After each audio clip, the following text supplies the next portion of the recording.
down. The show is about to start. Reese on the radio. Turn it up. Turn it up low. Turn it up loud. It's like a dream come true. Turn on your radio. Reese is on the radio. Yo, let's get it. Due to the nature of this program, discretion does not exist. It's Reese on the radio. Right now on WTIC News Talk 1080.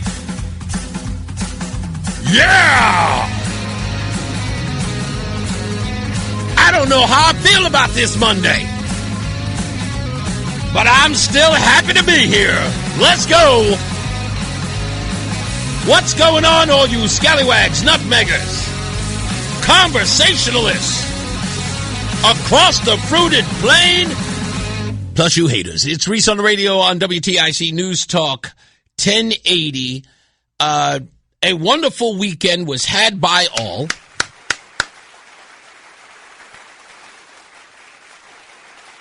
I want to talk about at some point, give high praise to the Ferraro family in Bristol this weekend. We talked their ears off, Roseanne and I, as we went to have dinner with them over the weekend. It was a blast. We had a lot of fun. I have Mama Ferraro. I want to tell you that I have the sausage, meatball, and the ziti sitting right behind me that I'm having for lunch. That we had for dinner the other night, and I'm not even through. I ate a lot of it, and that one plate you gave me, or that one leftover you gave me, is absolutely fine. And if I can be so bold, I'm eating it cold. Because unlike a lot of you other weirdos who always have to have everything hot, I like a cold Italian dish. I do. I eat cold pizza. It's one of my favorite things to eat. Roland is probably thinking I'm some sick son of a gun, but okay, that's fine. I can eat it cold. It's like having a midnight snack. So I want to thank and David and his dad, David, and his mother, who I will never refer to by her first name. She is nothing more and nothing less than Mama Ferraro. She is going to help me turn the word garbage into garbaggio. Or, as we say in Italian, garbaggio. That's right. We're going to make that official. Official garbaggio. That's going to happen. Trust me. I'm going to make the Italians adopt it.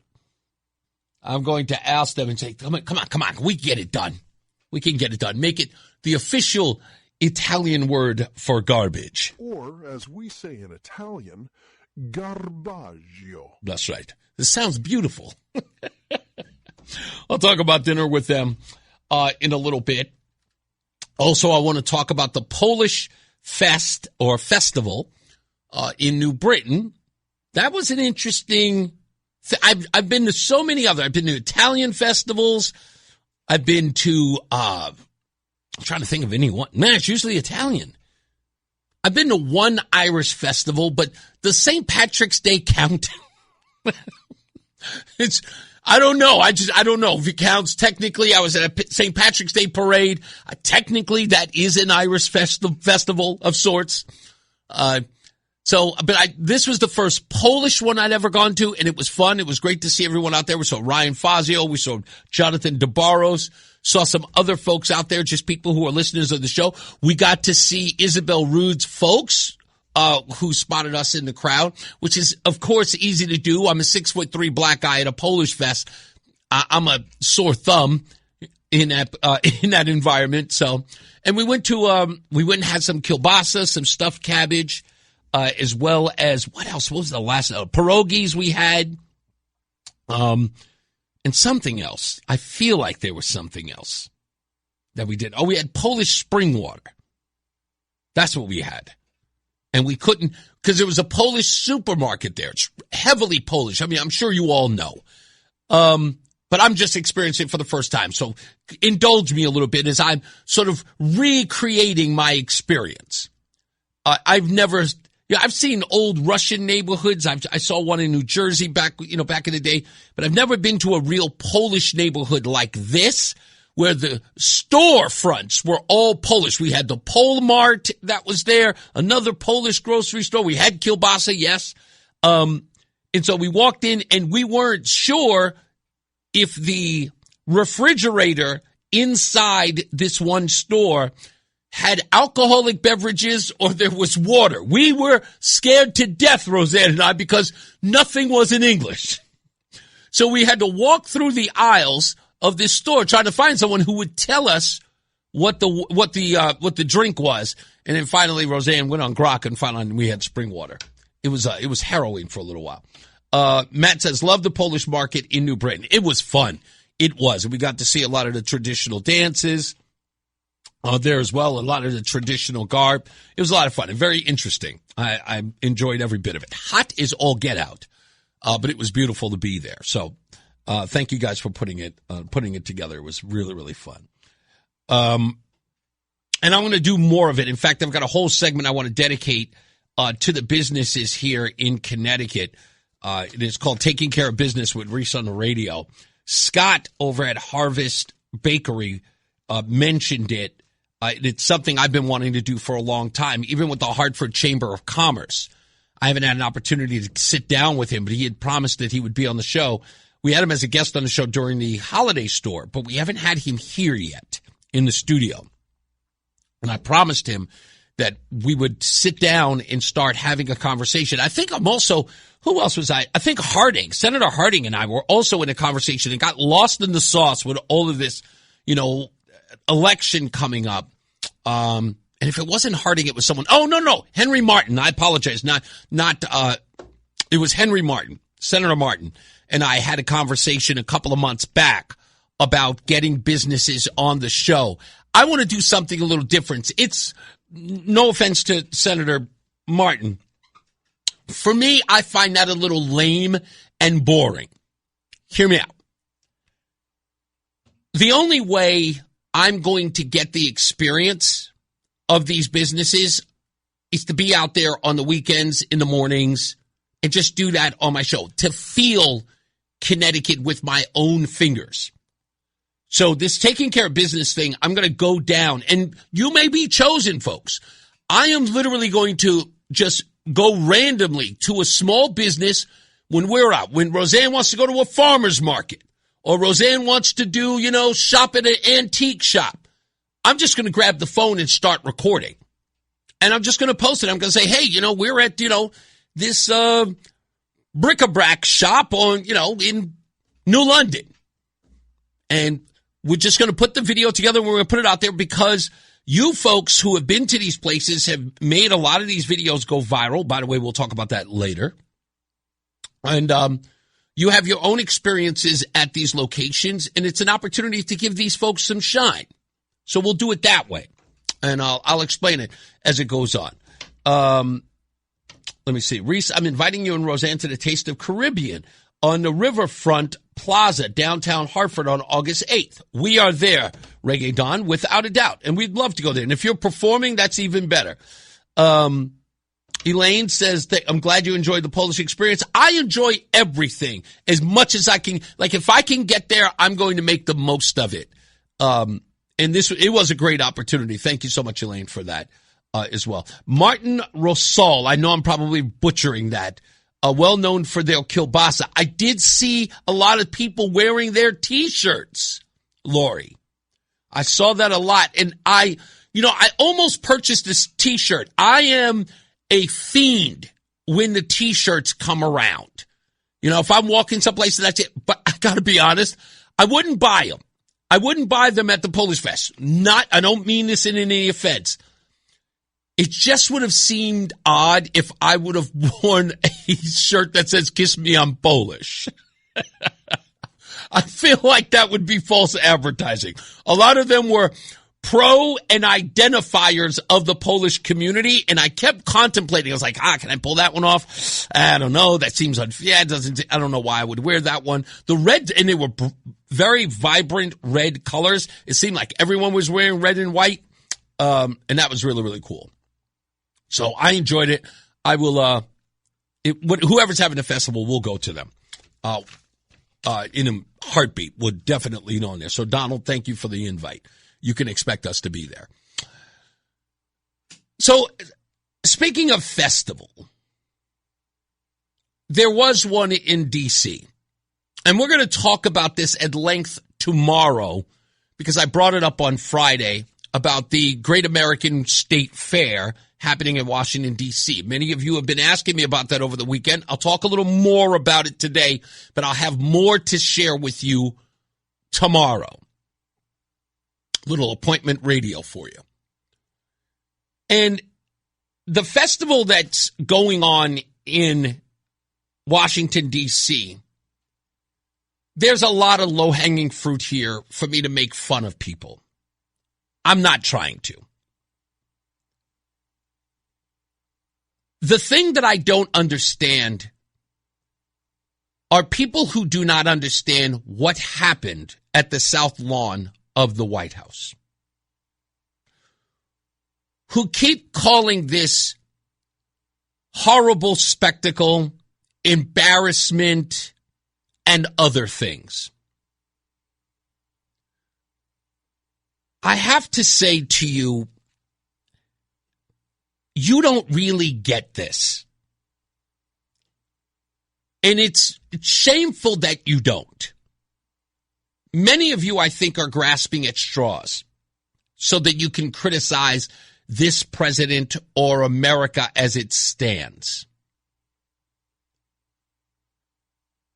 The president's job is to bring spectacle and pageantry and to celebrate the average man and woman and the things that they appreciate. They are the movers and the shakers. They are the engine that moves all of this, not the complainers. The people who work and live make everything go here. Sometimes you forget them. Sometimes you don't see them. You should. You should be remotely curious about what they do and also as curious about the things they care about. Especially if you are in the business of talking about or are employed in an area that elects individuals or talks about policy and politics. You should be caring most about the engine that drives those politics, and that is the people, even those you ardently disagree with. See, when you were looking at the lights and looking at the stage, you missed the people. But then again, that's the problem. In the news media, we don't see people. We see numbers. We see labels. We don't even care about what they think. We just care about what they should think. And when they don't, they're dismissed a second time. Far worse, they're labeled, marginalized, demonized even. Basket full of deplorables. When I looked at that event, the UFC event, I don't like UFC, by the way, not a fan, and that's nothing against the people who love it. I'm an old boxing guy, and I know boxing is dead. I've accepted that and moved on. But the UFC thing, I don't know. I wanted to find some interest in it, and I just went, okay. I didn't want to force it. I didn't want to force myself to enjoy it. If I was a drinking guy, I could see beat the hell out of them. Yeah, something about that. It's just not my thing anymore. Again, not a criticism for those who love it. I get that people do. But it's not mine. It's not my bag. But I know that it is. Just like NASCAR. Not my bag. But a lot of people love it. And because they do, I respect it. I got to respect it. If it didn't have any fandom, I'd be like, that's a waste of time. WNBA, anybody? Now, so I watched that, and I look at it from a lens of, again, I got no horse in this race. I understand the president is putting on a spectacle. He's trying to do something original. And let's be honest, folks, it was. It was original. Even if you don't like it, it was. You would have never dreamed that that would happen at the White House, would you? No. So it was original. Take your ridiculous feelings out of it and just say, was it spectacle? Yep. But what is the White House? What is it? It's a symbol. What is it a symbol of? You and me. Us. Not the president. No, not the people who occupy it. We put them there. That's our house. That's right. That's what it is. And he invited people into our house to go see something that they cared about. And that's the UFC fight. That's it. Show's over. Everybody goes home. The stage comes down. Business as usual. It's one day. Just it. One day. Next year, everyone's going to have, they probably would have forget about it. They won't even remember it. Many people didn't even watch it. But what exactly did they get bent out of shape? What did they get bent out of shape for? One guy calling Michelle Obama a man? That's what they dragged from this? If that's all you got from this event, you weren't paying attention. Or you're desperate. And I think it's the latter. When we come back, I want to explain to you the difference between this administration when it comes to spectacle versus the administration many on the left love and adore, or so they claim. You're missing something very important, which was why I said every man, the average schmo, the mover, the shaker, the engine that makes this country go are the people that you've been ignoring. And you should pay attention to them. And I got the breakdown of it right here. You don't want to miss it when we return. Stand by. It's Reese on the radio on WTIC NewsTalk 1080. Fan of WTIC? Then do us a favor. Download the free Odyssey app and favorite WTIC. All right, back. Reese on the radio here. Last segment I was talking about the difference between this White House when it comes to spectacle versus administrations before it. And I know that a lot of people went to that whole transgender topless thing that happened on the South Lawn during the month of June under the Biden administration. I know people ran to that. Low-hanging fruit, without a doubt. Yes, and it was deplorable, without a doubt. I agree. But I want you to look at other things in all of this. Why Trump's White House events hit different. Patriotic, exceptional, and made for average Americans. They project unapologetic strength and scale instead of managed restraint. Trump's Salute to America events and the current Freedom 250 celebrations put Abrams tanks on displays.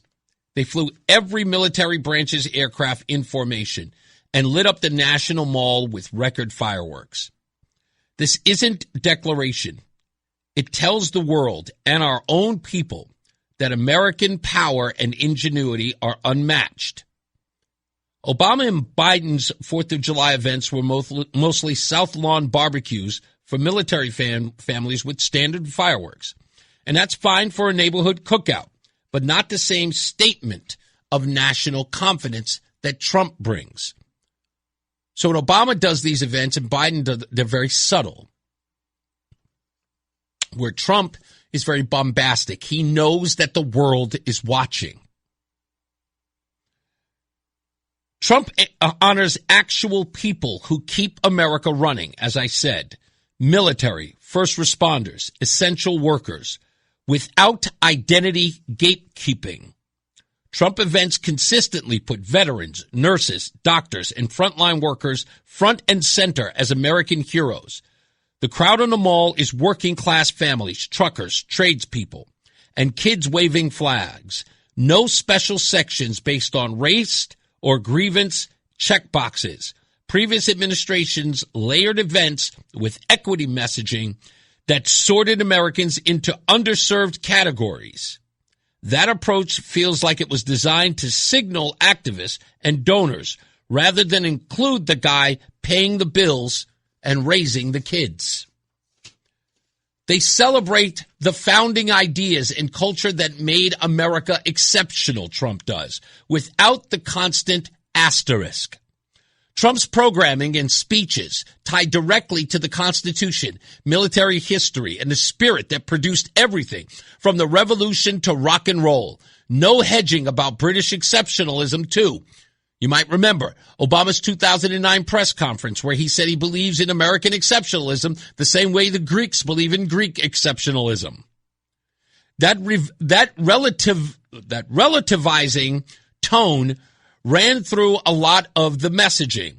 It turned patriotism into something that needed footnotes instead of fireworks.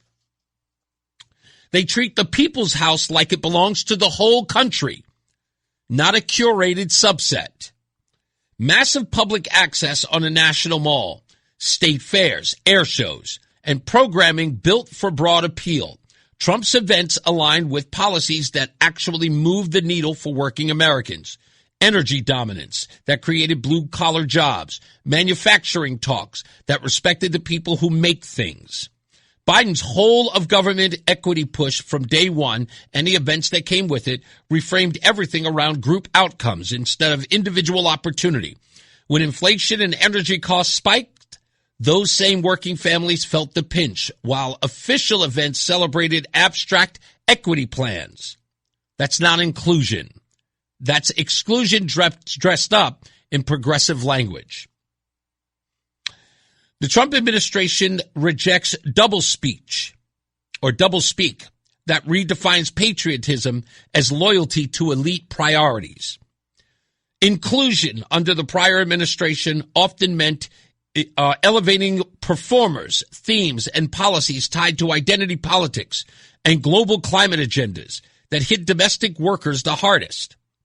Trump's events skip the lectures and just do the flags, the flyovers, the anthems, and the recognition of people who show up for work. One side says America is great because of what people built and defended. The other side acted like America needed constant expert improvement and that traditional working class values were the problems to be solved. These are the things that are happening at Trump events. And you know every bit of that. Those of you on the left know it's true. The Biden administration was trying to elevate people they felt were marginalized. But what happens when you try to include? You always exclude. And I say this about liberalism all the time. Their rationale to rid the world of things always ends up ridding the world of things. Most likely the things that they're trying to keep, right? So they use the word inclusion, but in order for it to exist, you must exclude. When you're trying to platform others, you have to de-platform the rest. The simplest example was the Harvard University issue. By trying to fight racism by using racism. And they so much as said so. They racially discriminated against Asian students to make sure that black students got into the school. And they said it was because of racism. And when they were caught red-handed doing it, they admitted they have to in order to make up for all of the losses African Americans had by not getting into the school. That's what happens when you try to force the issue and they are not allowed to happen naturally. Now, I'll tell a liberal any day and all day, I know you don't believe in science because if you did, you wouldn't try to force so many things down our throat. Those things, if you believe in science, you would trust them to happen naturally, scientifically. I can even go so far. Wow, talk about tweaking certain individuals. Let's say this. Why did we have COVID-19? The left told us that it happened naturally at a wet market, when indeed it was gain of function, developed in a lab. I mean, use that kind of as a wise old tale. When you try to alter science, calamity ensues. Because you can't keep a handle on the science you create. But you can if you understand science acting naturally, if you indeed believe in science. Which I don't believe that they do, but that's another story. I can totally understand what Donald Trump does. The guy's a showman. The guy looks at everything as an opportunity to sell. And I'm going to use a simple quote by Donald Trump. I'll paraphrase as little as I can on this, but I think I remember the quote. Donald Trump famously said about Barack Obama, I voted for Barack Obama because I thought that he'd be a cheerleader for the country. That's all you need to understand about Donald Trump. And listen to every one of the interviews he's ever done. When he wasn't in politics and he was just a businessman, when he talked about geopolitics, when he talked about Iran, when he talked about China, when he talked about Israel, when he talked about the Middle East, it was always about being a champion for the United States. He always railed against the United States getting what? Ripped off. All he cares, as many people try to say, he only cares about his own interests. That's funny. When he was all about his own interests, when he was Trump Tower this and Trump Hotel that, every interview he did, what was he talking about? Not his own business. He was talking about America getting ripped off. What we could do to make sure, again, even if it benefited him, how we could do better as a nation, making sure that countries weren't ripping us off. He was benevolent then, if you really think about it. If you get out of your own way, that is. But that's what he was. He had no politics to speak of, no ambitions. As much as people asked him back in the 80s and 90s, why not run? Why not run? Why not run? Oh, I don't want to run. I just want America to be great, he said.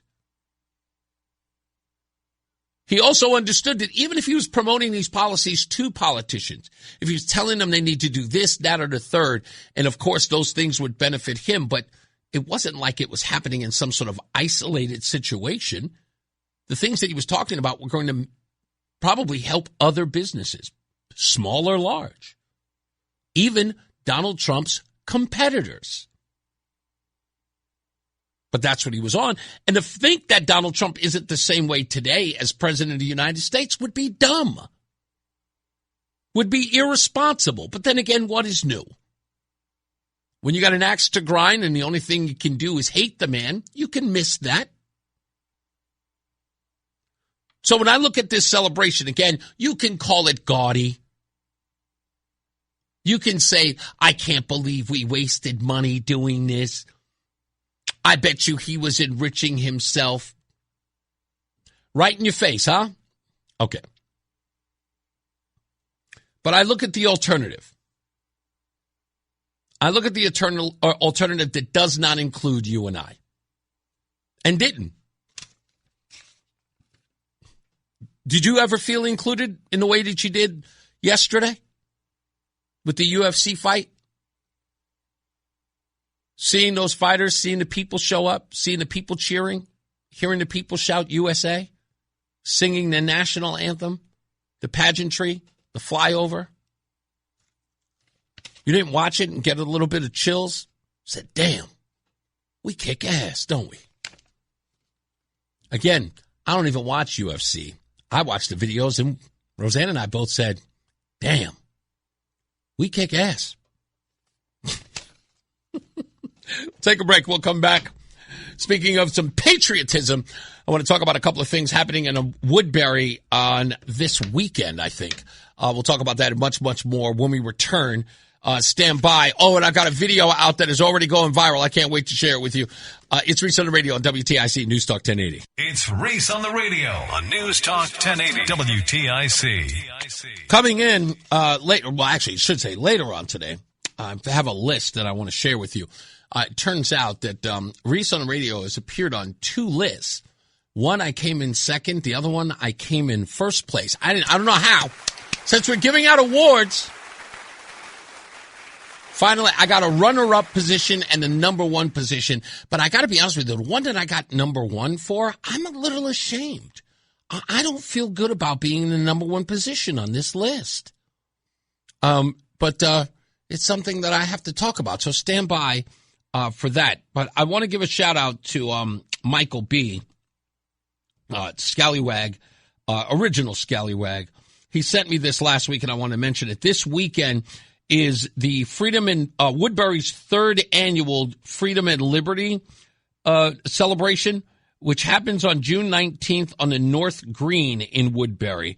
And apparently former state senator George Logan will be there, and there are expected to be other candidates, local candidates who are going to be there as well, reading the Emancipation Proclamation at this event. I've been invited. I'm going to see if I can make it. I was supposed to be in Boston that weekend because my brother is going to Boston for that weekend, and he'll be there with his wife. And Roseanne is dying to meet my brothers, and this was an opportunity. So I'm not sure whether or not I'm going. I might. It's up in the air. I've got dinner with some church friends on Saturday that I just made plans with there. So I'm going to see if I can work something out. This looks like it's from 6 to 8, so I don't think it'll jive. But it's a whole thing. I'm going to work around it. But I wanted to just make sure that I got the word out. Woodbury's third annual Freedom and Liberty celebration, which is on June 19th, 6 to 8 p.m. on the North Green in Woodbury. What else was there? I know there was. I'll talk about it. I want to say roughly about 3:30. About the two lists that I'm on. On today's program, a lot of the Democrats here in the state appear to be running against Donald Trump, which I found odd every time I hear it. You're running against Donald Trump? How? So I went to go look it up. And it turns out whatever they're running against Donald Trump for has nothing to do with you. And when I say you, I'm not talking to my conservative audience. I'm talking about Connecticut. You. All of you. They are running a national campaign locally when they should be running a campaign about you. Affordability, whatever. Your safety. They're not, the stuff that they claim to be fighting Donald Trump on, they can't, it doesn't affect anything. Governor Lamont is actually running a campaign about how much money Donald Trump is going to give him so that he can give them to social programs. That's what he's running on. Now, I kind of now get what Josh Elliott was talking about when he said that Ned Lamont doesn't know what he's running for. I'm starting to understand it now. I was like, yeah, maybe he's right about that. But I've got the numbers. I've got the info. I will get to that as well. And then most importantly, we will do this in the next break. Ned Lamont passed a law. It's SB 397. He had a press conference with a bunch of people standing behind him, telling everyone, we got it done, we got it done. No one can wear masks in the state of Connecticut. The federal government is stopped. And if they do, they'll have, I don't know, hell to pay. I don't know, whatever it was. And then ICE came into the state. What they said was quite daunting. And Governor Lamont was asked about it. and he gave what can only be described as one of the worst answers ever to a thing he signed a bill for and was bragging about. But this is bigger than the fact that he got left with egg on his face and embarrassed himself in the administration. It is worse than that. I am going to tell you how this state, the governor, and the news media is going to get somebody killed because of what they didn't do as it relates to Senate Bill 397. They had an obligation to make sure that the people knew that this law had no teeth, and they didn't. We've got the evidence of that too. Because what happened and what the Connecticut Post and the Connecticut Mirror got on tape could have gotten someone killed. Like we're talking another Renee Good or what's his name? Thomas Petty, whatever his name was. That's how bad it could have gotten. I'll explain that when we get back. So stick around. Go nowhere. John Silva is coming back with top of the hour news. We'll return after this. It's Reese on the radio. Reese on the radio, making sense of the news. Yeah, even when it makes no sense at all. Now on WTIC, News Talk 1080. Let's go to the phones. Rick has been there for a minute. What's going on, Rick? Hi, Reese. Just wanted to let you know, Saturday I posted something on social media, the Newington website, asking if anybody knew that Ned Lamont was not sending a delegation to Washington for the 250th celebration. And 95% of the people said that this man has a problem. He's like a big crybaby because Donald Trump is there. But then I also mentioned to them that you were organizing something to probably go to Washington, to just keep their eyes, posted and listen to the radio station. You'll have more information. But one other thing, Reese, I sent a message to our friend Matt Lesser and also to the representative of Newington, Gary Turco, and I asked them, do you know anything about Ned not sending a delegation and what is the reason? And neither one of them have responded to me yet. Do not expect them to. And I will. And thank you for doing that. Let me start off by saying that. Thank you for doing that, to let people know to keep an eye on this program or to keep an ear towards this program, because I am dead serious about getting this done. And it is looking positive.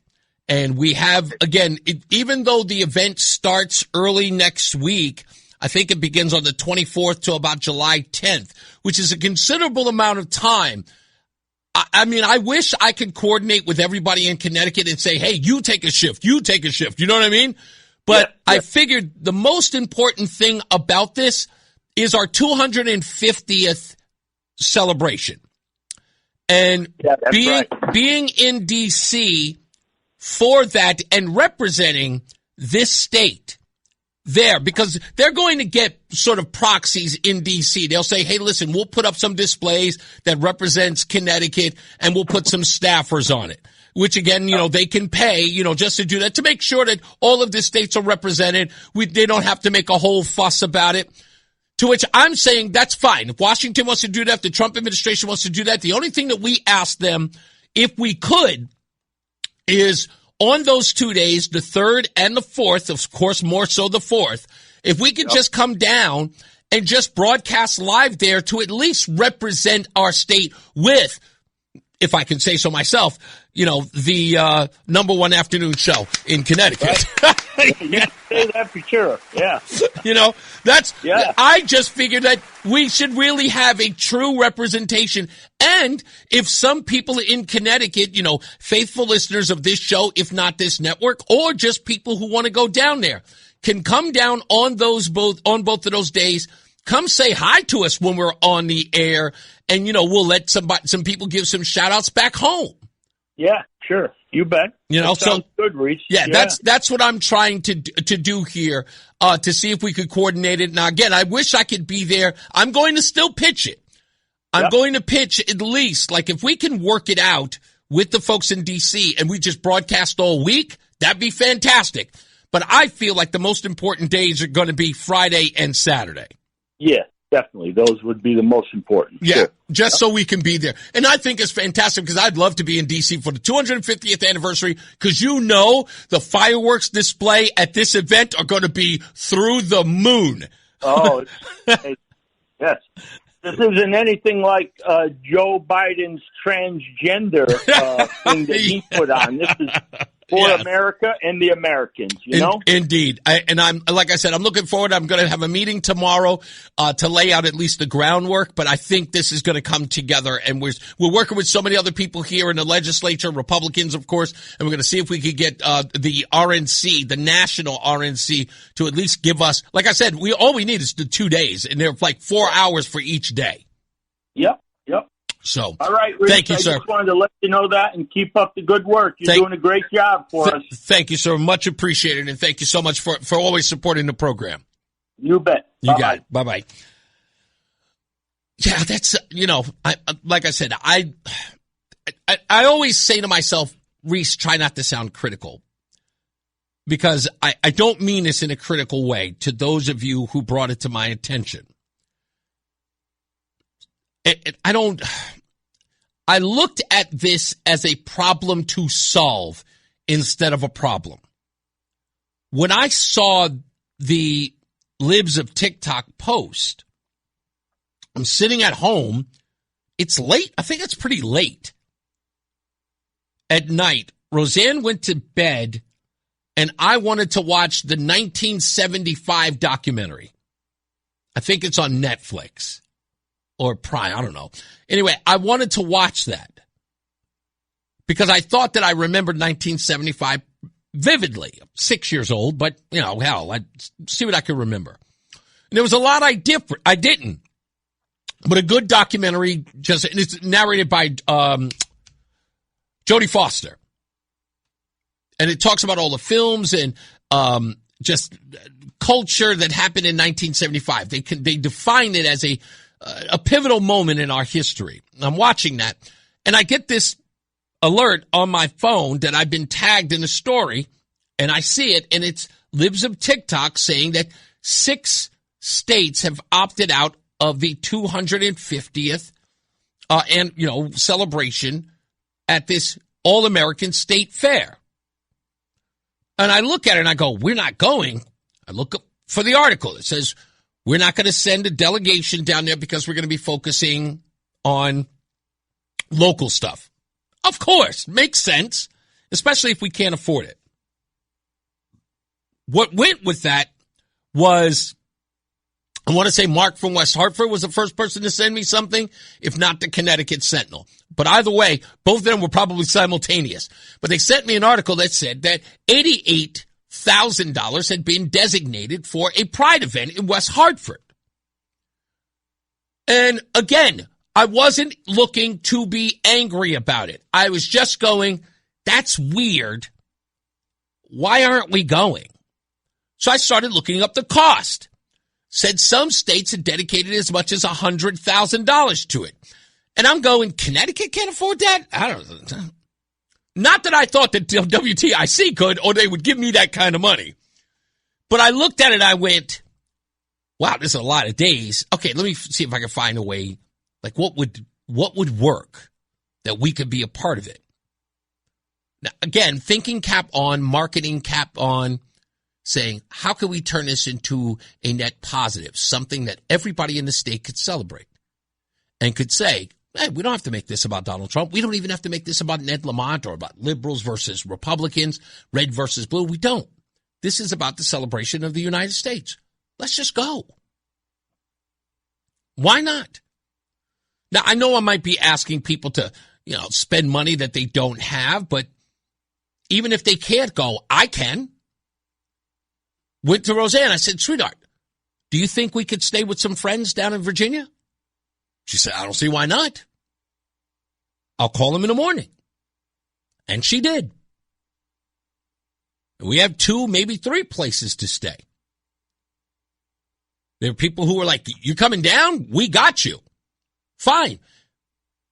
We used to live in Prince William County. That's where we would be. It's 25 minutes south of the city. We can literally, and I have the equipment to go down there and do it. All I have to do is plug it up. Again, my whole system, the same way I was doing it in Texas, plug and play. Internet, electricity. Booyah. Ready to go. Testing 1, 2, 2. Microphone checker 1, 2. I'm ready to go. I said, I don't see why not. And I'd cover the cost myself. Just rent a car. Go on down. It'd be worth it. And we can even promote it. We can go to all of the news stations and say, WTIC is going to be live in D.C. for the 250th, representing our state. That's all. That's all. And you don't have to rub anybody's nose in it at all. Where's the official Republican delegation to D.C.? Reggae Don asked. You're looking at him. Me. But again, if Republicans don't run the state, it is up to the governor. He is the leadership here, as it were. So he would be the person who is in charge of the purse strings, as it would be the House, for that matter. So if they refuse, that's fine. Like I said, we shouldn't have to leave it to them, though, right? We all are Connecticut, yes? Yes. So again, while you're trying to make it partisan, I'm saying we can just go. So I'm going. That's the way I look at it. And it's the smart way to look at it. What is my wife sending me? Okay. Obviously something to buy. We'll deal with that later. So, beating Donald Trump. One of the ways in which the Lamont administration thinks that it's beating Donald Trump is by pushing back on him on immigration.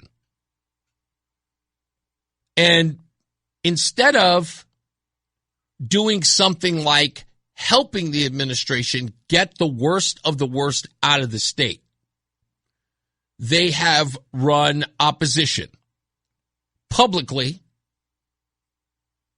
and even by drafting legislation. One of which, as I mentioned, is Senate Bill 397. So last night, I decided to put together a video that represents something I told you was going to happen when he signed it, and that was nothing. And it was all going to come out, and the governor and everyone who stood behind him would look silly. So I wanted to express just how silly that was with actual footage. And when I got the footage, I said last night, let me put a video together to sort of explain what I was talking about. And what I love more than anything is Hannibal Lecter would say. I'm sorry, what am I saying? Hannibal Lecter. Hannibal from the A-Team would say, I love it when a plan comes together. A month ago, Governor Ned Lamont signed SB 397, making it illegal for federal agents to wear face masks in Connecticut. Stephanie and all of you, I want you to know, we didn't waste any time. We signed the bill. It is the law of the land here in the state of Connecticut. We're standing up and fighting for each and every one of you. Imagine the shock when citizens around Connecticut saw ICE agents masked. One agent even told the crowd gathered, Tell them to arrest me, I dare you. Tell them, who's going to arrest me? Governor, what do you make of reports that ICE agents are still wearing masks while making arrests in Connecticut? Look, we certainly passed our set of rules that say get the masks off, especially in schools, especially in courthouses. Stay away, keep our people safe. They are, federal officials, but that's our strong set of recommendations for these. Take off the mask. What are you embarrassed about? What if they continue not to abide by that? I'm not sure that we can arrest federal officials, but we can let them know how strongly we feel about this. what was the point of passing the law, Governor? Is this guy for real? Ned, you gotta go. So I post that last night, and of course it goes crazy, gangbusters everywhere. People can't stop sharing it or commenting on it. And as I hear people or I see people responding to it and saying the usual stuff, this guy knew that, right? Like, why would he even bother? He's so feckless. This is so dumb. Does he not understand the supremacy clause? All of those things. Yes, of course he understood all of those things. Of course he did. The crazy part is that so did the news media. Because I had to look this up because I wanted to make sure that I was 100% right on this. Did anyone in the news media do what I did after the bill was signed? Tell you, don't get caught into thinking that this law had any teeth. It was going to turn out to be a bust. ICE was still going to wear their mask, and people are going to show up and go, why do you still have on a mask? Which, by the way, the video of that guy saying, who's going to arrest me? The people in the crowd who were filming them keep saying to them, state law, you can't wear masks. State law, you can't wear masks. They believed it, and they repeated it in the street. But I went to go look this up just to make sure. I asked one simple question. Was it the job of the news media to tell the audience that this law had no teeth? Was it their responsibility to tell the audience that there was nothing Ned Lamont or the state could do to keep the ICE agents from wearing masks? And they said, yes. It is in a professional and normative sense, that matters for a functioning democracy. The media had an obligation to give the public the truth about the bill's practical limits. They do not have a legal obligation enforceable by government. The First Amendment protects the press' right to establish incomplete, biased, or even misleading information. But mainstream outlets routinely claim a higher role, informing citizens so they can understand what their government is actually doing. That claim carries a corresponding duty to seek accuracy, provide relevant context, and avoid presenting symbolic or legally constrained measures as robust new protections. Now, what the news media did, and we checked every outlet, what they did was they said Republicans said it had no teeth. Republicans like Vin Candelara or Stephen Harding said that this was going to go nowhere. No news media backed up their claims by saying, yes, it is true. They have nothing to stand on. The state, that is. They never did. The core provisions targeting the federal immigration agents, protected areas for civil arrest, mask IDs, rules for federal officers, and the private right of action framed as reaching federal agents run into well-established constitutional realities. They knew that. But by framing it as just Republican noise was a disservice to those people who were standing outside, who were yelling at the officers saying, you can't wear the mask. It's illegal in the state. They had an obligation to tell those people, actually, that's not true. And when you're confronting those agents, if those dummies who are out there who obviously didn't care about it, didn't care about the law, imagine they would have gotten in the face of one of these agents and grabbed their mask or confronted them physically. What do you think would have happened? Because they don't have the information. And it's clear they don't have the information because, again, if you watch that video, what do you hear those people with their cell phones up? You can't wear a mask. State law. State law says you can't wear a mask. It isn't the law.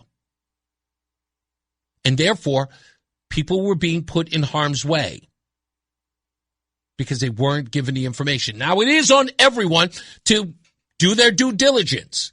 Before you go out there, protect yourself by understanding what the Constitution says, what it does not, what your constitutional rights are, but more importantly, what theirs are. The Supremacy Clause. or we were going to have someone else who may have been hurt, if not killed. Because one of these overzealous individuals who think, you're breaking the law, I'm going to stop you. Blow. Over. Who's that land on? When you were warned, when the Democrats are cheering this on and Republicans are saying, this isn't a law. And the news media doesn't do its job by saying, folks, by the way, if you see some people out there wearing masks, that's because this law has no teeth. And the Republicans are absolutely right. They should have done that. But they left it hanging out there, and they treated it like partisan swill.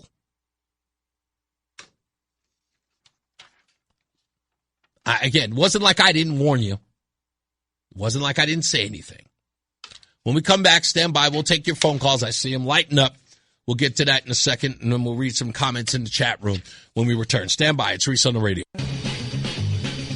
Spider-Man, Spider-Man. Hey, he's your friendly neighborhood Reese on the radio. Right now on News Talk 1080 WTIC. All right, fired up and ready to go for a Monday. I like the phone lines like this very early. Let's start off with Simsbury Joe. How you doing, sir?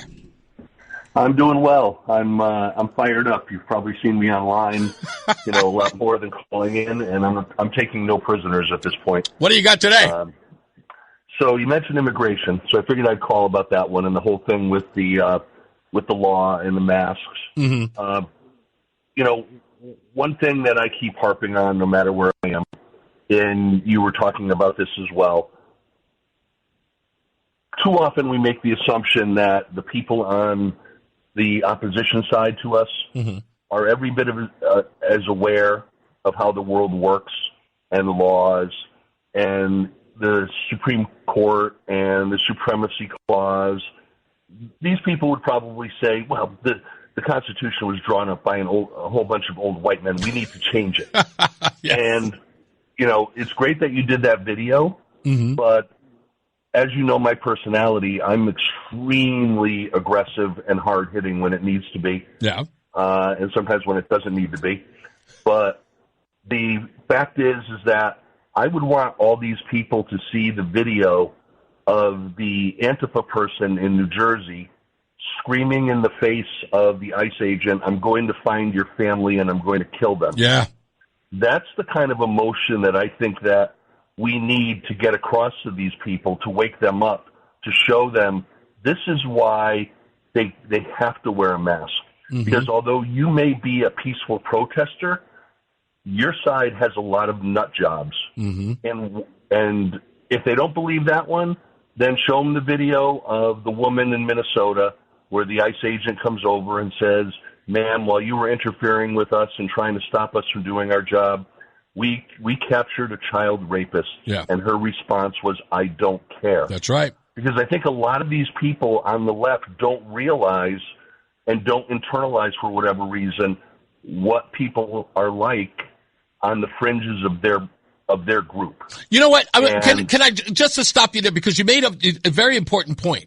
So the video that I played or that I clipped for that ad that I posted, before that guy, or I should say, before that guy says, what are you going to do, arrest me? He is in a back and forth with a protester, and he does exactly as you described with that woman. He says to the guy, you don't know that the person that we just arrested sexually assaulted someone. The protester then responds and says, you can say anything you want. Nobody's going to believe you. You know where these guys where sexual assault takes place? At the detention center, the protester says. So it's like you're 100% right. That's what's in the mindset of these individuals is they don't believe a thing that's going on with these ICE agents and who they're pulling off the street. So I agree. So really quick, the second part of my call, and this also has to do with immigration in a way, it has not really come to our shores the way it has over in Europe. But Europe is usually a precursor to what's going to happen here. Indeed. Well, the other day in a Simsbury chat, I brought up Ireland, and I was told that I should remove my comment because I was representing racism, and the people of Ireland were showing collective racism in going after the migrants. Yeah. Now, this person clearly had no idea about the beheading attempt. Right. They had no idea about the rapes of young girls or anything like that. But you would think, and this is what I'll use the word scared just to articulate this, that right now there's a video out today of UK police arresting a 5-year-old child and dragging them into the car. There's videos out of UK and Irish police not just wearing masks, but full riot gear and beating the daylights out of Irish and UK citizens. That's right. And now we also have another story, and I think this is, I said recently, I don't know if it was your show, I know I've said it online, that Elon Musk is a trillionaire, not because he knows how to do every bit of those jobs, but because he's very, very good at seeing patterns. And he gets ahead of these patterns, and he invests in these patterns, and that's why he makes so much money. And the patterns that he's seeing are very similar to the patterns that I'm seeing, in that the government over there, and I guess today or yesterday, in the UK, Keir Starmer, they come out with a law that kids under 16 cannot go on social media without parental permission or something like that, but they're really cracking down. And they list all the things, X, YouTube, Facebook. What's the number one thing that they left off this comprehensive list that kids can go on at any age? Roblox? Blue Sky. Oh, Blue Sky. That's right. They're not on the list. Which is the most disgusting far left, mess with the kids, brainwash them. And people are going nuts about that, but it's like, folks, there's something here going on here that we need to keep an eye on, because if you're brawling with migrants and there's a video of the 17-year-old girl that was stabbed in the throat. Yeah. There's all kinds of bad stuff going on out there. And we have people in our country saying, oh, no, I talk to people over there. It's fine. No, it's not fine. And I just have a fear that the stuff that they're doing, Canada was going to do the same social media law. They just put it on hold. Yeah. I don't think Trump's going to, but something's going on that we need to be very well aware of, because they're trying to set something up. They're trying to light a spark. And I don't think there's any likelihood within the next 2 years, if not the next 4, we're going to have to deal with that. But I want to get to some others before we go to a break. Thank you, Joe. I always appreciate you, sir. Thank you. You got it. Let's go to Ralph in South Carolina. What do you got, Ralph? Good. How you doing, Reese? Listening to your good friend Chris Murphy, I don't think there's a lower life form on the planet than Chris Murphy. Yeah, he said, what was the thing he said just recently? Was it about the Democrat, whoever comes into office as a Democrat's got to tear down the ballroom after he gets into office? Or we're talking about Donald Trump waving the white flag to Iran? Right, to Iran. Now, here's a guy that's got a brain the size of a very small gnat. And he is nothing but a low-life politician, and all they care about is power, Reese. You know what this country would be like if they were in charge? All these criminals would be running around the streets of Hartford, raping, robbing, and doing whatever, because they feel that those criminals have a right to do that. Ralph, but that would be, remember, that is the end game, right? If there's calamity in the street, the only person who could solve it is a politician. So, I mean, people forget that is the end game. If you were to put them in charge, of course it would be chaos. The reason for the chaos is because they would believe that their whole existence as a politician is there to put an end to it. That's the whole game plan beginning to end. You cannot survive without government intervention. Well, I'll tell you, I don't know how you feel, Reese, but I talked to a lot of people, and these far leftists, they're going to push and push until they push over that red line.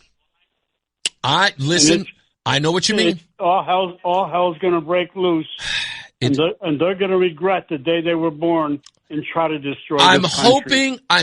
What I'd rather it do is that they don't win, electorally. I don't want them. And I'm hoping that they become so radical that they are a turnoff to every living being in the country, so that they never get. I agree with you 100%, Reese.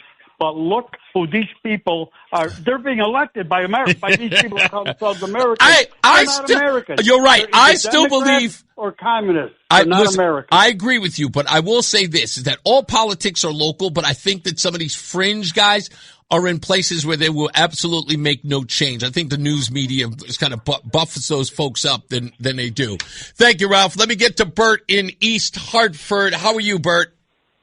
Well, Reese, I don't think you and I have spoken before. No, I do not believe so. My attention with the 250 celebration. I find it an embarrassment that the Constitution states that it was housed the Charter Oak, where founding documents were hidden in the center of Hartford, is not represented. It could, again, it was all, as you just expressed it, and I think my wife said it, I said it, Tim and Debbie, who run the Institute for Connecticut History, they said it, where the Constitution state, how in the hell are we not at the 250th anniversary? It makes no sense. It's an embarrassment. It is. It's an in-your-face statement. That's what it is. And I think that's kind of the reason why I was inspired to say, I don't have to wait for my representatives to be down there for me. If I can represent myself, why not? Yeah. Right? Yeah. Well, I'm going to start making some phone calls, writing some letters. Hey, you know what? All power to you, and call us back and let us know, Bert. We appreciate it. Take care. You got it. Let's go to John in Wethersfield real quick. Hey, John, how are you? Hey, Reese, how you doing? I'm good. What do you got? Okay, so the fight yesterday, one thing that wasn't mentioned, I think it's a great thing. I mean, first of all, whatever you say about Mark Zuckerberg, you can say whatever you want, and you won't get any pushback from me. But one thing that Meta did, they had an advertisement about their glasses. Oh, for the blind folks. Huh? For blind veterans? Oh, okay, so that was mentioned? No, I didn't mention it, but I saw the report this morning. I think that was awesome, and I don't think it would have happened unless that fight happened last night. I don't think, because what I think about Zuckerberg, I think it was all promotional, and he only did it because of the fight and where he was. Yeah, that was, I think that's a great thing, though. I think it's an awesome absolutely, because I saw one of the gentlemen who was the first recipient of the Meta glasses, and you're 100% right. Anything that helps folks live their lives, especially those who are disabled, you can't shoot that down.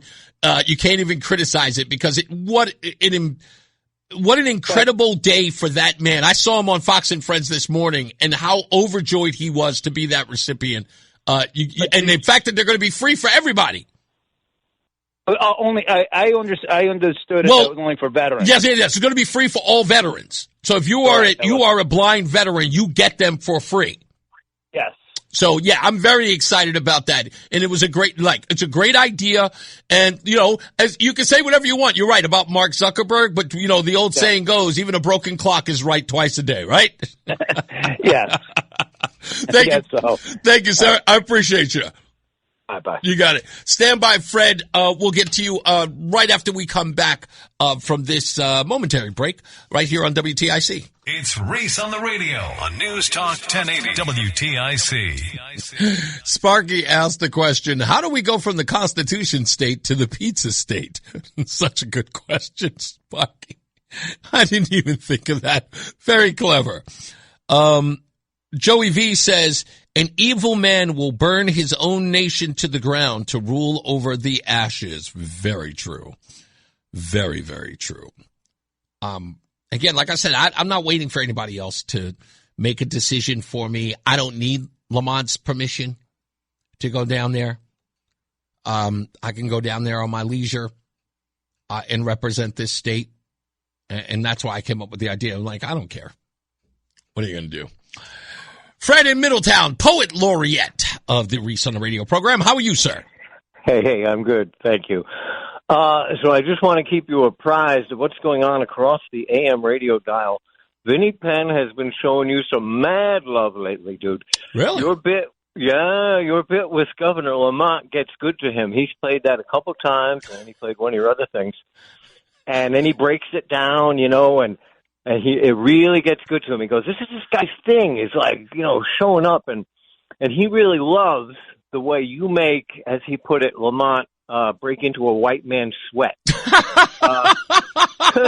I got to give Vinny a call. I haven't talked to him in a bit. I'll give him a holler. Dude, you know, I mean, yeah, what's not to love, Vinny Penn? But, yeah. He's a good guy. Like, what? Yeah, and he says, you know, right off the bat, like these soft racists like Lamont, right off the bat, a black conservative, that doesn't exist. Yeah. So he doesn't know what you are. I told you that, though, Fred. Didn't I tell you? I said liberals in Connecticut treat black folks, if not black conservatives, like defusing a bomb. They don't know what to do. Cut the red, cut the blue. They don't know. Right. That's right. And here you walk in with, you know, your thumb on the pin yourself. Like, yeah, you know, yeah. So I just wanted to hep you up to that gets good to him. I will definitely give him a shout. Thank you for that. Very much so, sir. You got it. Yeah, I trust me. I've said this privately as much as I say it publicly. I know. Trust me, I know. And they're going to have to work on that because, again, I'm not going out there being some muckraker for the sake of. I'm asking very pointed questions respectfully. And I know that they don't know. I was like, what's this guy? What is he doing? Why is he asking this? Yeah, well, when you live your whole world thinking that people are, based on their skin color, that thing, you're going to get tripped up. So you should be prepared by now. I've been to several press conferences. You should know what's coming up. You should know now. I don't know, whatever. It happens. When we come back, it turns out Reese on the Radio is on a couple of top 5 lists. And in one of them, I'm in the number 2 position. And the other one, I'm in the number 1 position. Can't believe how I got the number 1 position on this one. But when you hear it, you'll go, kind of makes sense. Let's go to our first check of weather and traffic. Mark Christopher's here. He is in the BPS Lawyers Traffic Center. All right, weather and traffic coming up in a second. When we return, it turns out that Reese on the Radio appears on 2 very important lists here in the state of Connecticut. It's who doesn't show up on the list that alarms the hell out of me.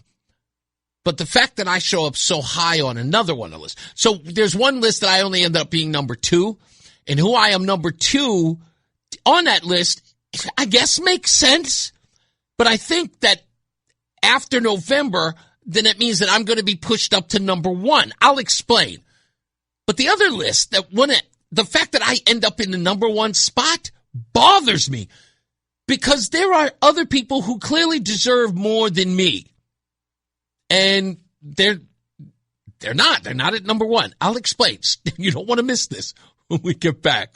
All right? And plus, we'll take your phone calls at 860-522-WTIC, 860-522-9842. Let's get another check of traffic and weather. Our good friend, Mark Christopher's back. He is in the BPS Lawyers Traffic Center. Hey, Mark. It's Reese on the Radio on News Talk 1080 WTIC.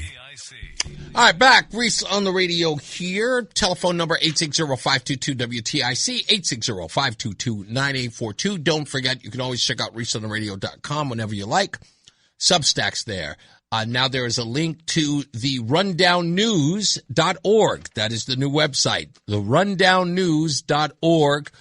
We're getting that underway. A couple of stories already in the bag at that website. So we're doing the rundown, which in essence is nothing more than us covering the coverage. So if there's news out there with its sort of a liberal bent and not based in reality or the truth, we're there to cover those stories and tell you what the real deal is. So that is the rundownnews.org, or as I like to call it, the Rundown with Reese on the Radio. So make sure you subscribe on Facebook as well, and we'll make sure that you can do all of that on the website. So in doing what I do here, I always want to know who are the most conservative voices in a state, anywhere, in the news media. And the reason why is because I like talking to those people to see where their head is at. What are they talking about? What are their audiences? What do they care about? And as I was looking for the list, I kept hearing the usual stuff. Well, we don't have a lot of conservative voices here. And if they are, they're limited to this, that, and the third. So I'm still saying, but yeah, I'm sure they're here, right? Somebody's got to have a publication that covers conservative news, even if it's, kind of in the periphery. Excuse me. So I started looking them up. And I asked a simple question. Who are the top 5, maybe 6 conservative voices pushing back on Democrats in the state? And the answer surprised even me. I like to go over that list for you. Again, the most conservative voices pushing back on Democrats and liberalism in the state. In that list, I got 6 entries. We'll start from the lowest to the most or the strongest. Number 6, national syndicated hosts Eric Erickson and Sean Hannity. They touch Connecticut issues when they rise nationally, but lack daily granular state-specific focus, secondary to local programming. Number 5, Connecticut GOP Communications, The Right Direction podcast and partisan outlets. Explicit opposition messaging, useful for highlighting issues, but inherently partisan rather than independent media criticism. Number 4, the Connecticut Mirror does occasional solid reporting on policy problems and internal Democrat tensions, e.g., or in other words, for example, progressive challenges to Lamont on taxes and spending. However, overall framing stays mainstream and gives Democrat leaders regular platforms with less urgency on core governance failures compared to the top 2. Again, the Connecticut Mirror is viewed as more pushback on Democrats than the Connecticut GOP Communications Department and nationally syndicated hosts like Eric Erickson and Sean Hannity on this very program. Speaking of this very program, number 3, or this station, number 3, Brian Shackman, morning co-host on the same station, covers state politics and interviews, but operates in a broader news talk format rather than hard conservative opposition, not positioned as a primary daily antagonist to Democratic leadership. Number 2, the Yankee Institute for Public Policy. Strong data-driven reporting and analysis on spending, pensions, welfare usage, tax structure, and fiscal outcomes under Democrat control. More research-oriented than daily personality-driven, but frequently the best source material used by other critics. Consistent and substantive. Sorry, it was like something in my darn throat. And the number 1 position for the hardest critic of Democrats in the state of Connecticut is yours truly, Reese on the Radio. Daily afternoon show with sustained Connecticut-specific criticism of Lamont administration, legislative Democrats, taxes, energy costs, crime, sanctuary policies, education outcomes, and one-party rule effects. Regular direct engagement at press conferences and events, highest volume, and specifically in broadcast media. No one matches the regularity of on-air focus. No one. Now, and I'm happy to be on the list. Hey, I'm number 1 conservative opposition to Democrats in the state. I don't know how I did it, but the Yankee Institute has been here for a long time, as is the Connecticut Mirror and Connecticut GOP. Again, it is an honor just to be nominated. But then this list is on there. Here's the ranking for critics and the toughest critics and most impactful towards Governor Lamont's record and potentially affecting voters or force accountability in the 2026 cycle. Again, the people who potentially affect voters or force accountability in the 2026 election cycle. Number 4, Democrat primary challenger Josh Elliott. Number 3, the Yankee Institute. Number 2, yours truly, Reese on the radio. Number 1 was surprising. The number 1 consistent, substantive challenger to Lamont's record and forcing accountability and affecting voters is State Senator Ryan Fazio, the number 1 position. Which means if Ryan Fazio wins, Reese is back at number 1. That's all it takes. I am, again, like, how in the hell does the primary challenger to Ned Lamont end up at number 4? I found that interesting. That's crazy. Yikes, should have B-52s, yeah. Yeah, so I ended up in saying Reese on the radio ranks second for relentless in-person media accountability that most traditional outlets don't deliver. He and his team regularly attend Lamont press conferences, directly questioning the governor on energy, utility rates, and ratepayer impacts, policy outcomes, and governance issues. Exchanges that have left campaign staff visibly uncomfortable, combined with his daily radio program that creates consistent pointed pushback on affordability and real-world effects that resonate with engaged listeners. It's direct confrontation rather than abstract commentary. That's what they said about yours truly. That's nice of them.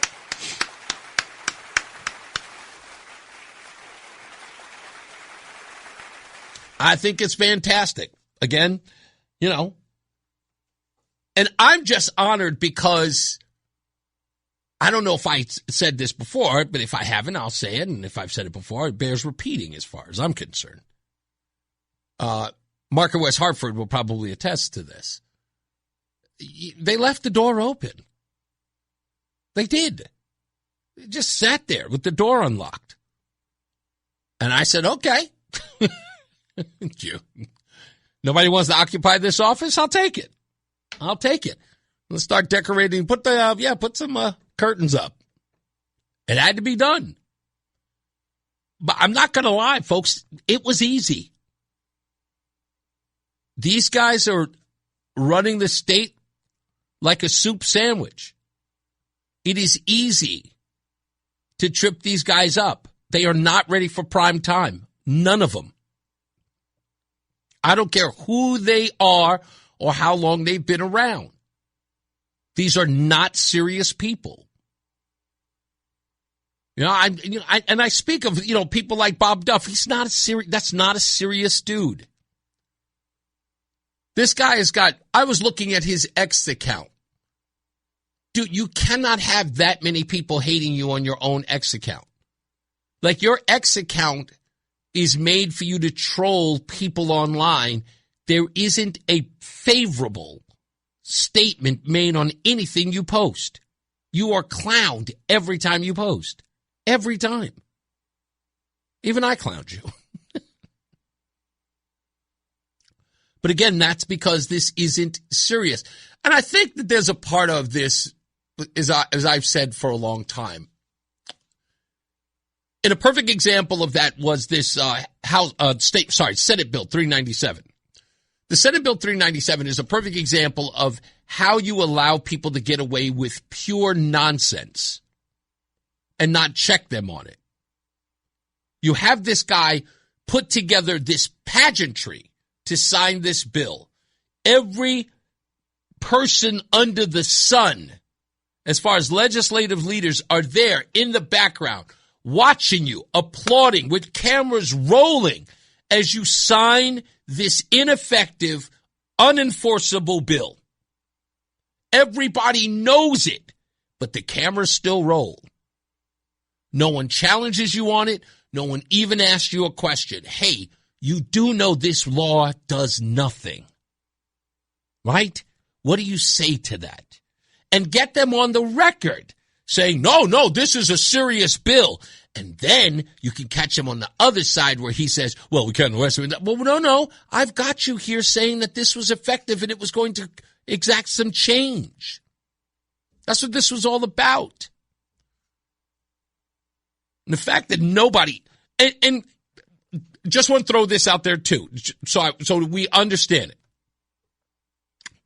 Renee Good was shot and killed because of her confrontation with ICE agents. She was led to believe that she had a constitutional right to stop them from doing their job. Ran a guy down and got shot in the face, folks. It was all any of the politicians here could talk about. It was all they could admonish by the Trump administration. They signed the law as a response to Renee Good's death, knowing that it would do nothing and knowing damn well it would probably create a situation or a scenario where one of their own supporters would be out there in the street and quite possibly put their lives in harm's way with an ICE agent. And not one person in the so-called responsible media mentioned it. Didn't even write an article. Not even an op-ed guy. I looked. The only person who said anything about it was me. That's it. I checked everywhere. No one wrote an article that said, this is dangerous. Understanding what happened in Renee Good. Even on a partisan level, the people here who were openly suggesting what happened to Renee Good was wrong. We can't have ICE agents. They were signing this law as a response to that, only putting somebody else in the same situation. Because some bozo gets in and says he thinks that ICE agent is breaking the law because of this pageantry, that he gets up in the ICE agent's face and someone ends up hurting him. It was irresponsible. So they made it easy. They did. They made it really, really easy. So you leave that door open, I'll kick through that all day. Let's take another check of weather and traffic. When we come back, what are Connecticut politicians fighting Trump about? The answer will not surprise you. It's nothing. Mark Christopher's back. He's in the BPS Lawyers Traffic Center. Hey, sir. He was up late with the event at the White House last night. Who was? President Trump. Oh, yeah. That was late for him. But then again, he barely sleeps. Yeah, he doesn't sleep. And then, you had the big event with the MMA guys beating each other up. Then he's texting by 4 a.m. this morning. So I don't know when this guy... When does the Donald... And he turned 80 yesterday. Yeah. This guy isn't he in Europe right now? Isn't he in France right now? Yes. Yeah. Isn't it wild? I don't know how he does it at 80 years old. The guy never sleeps. I need at least 3 naps with all of that. Yeah, exactly. Stay locked in. Reese on the radio is on WTIC News Talk 1080. Let's do the darn thing.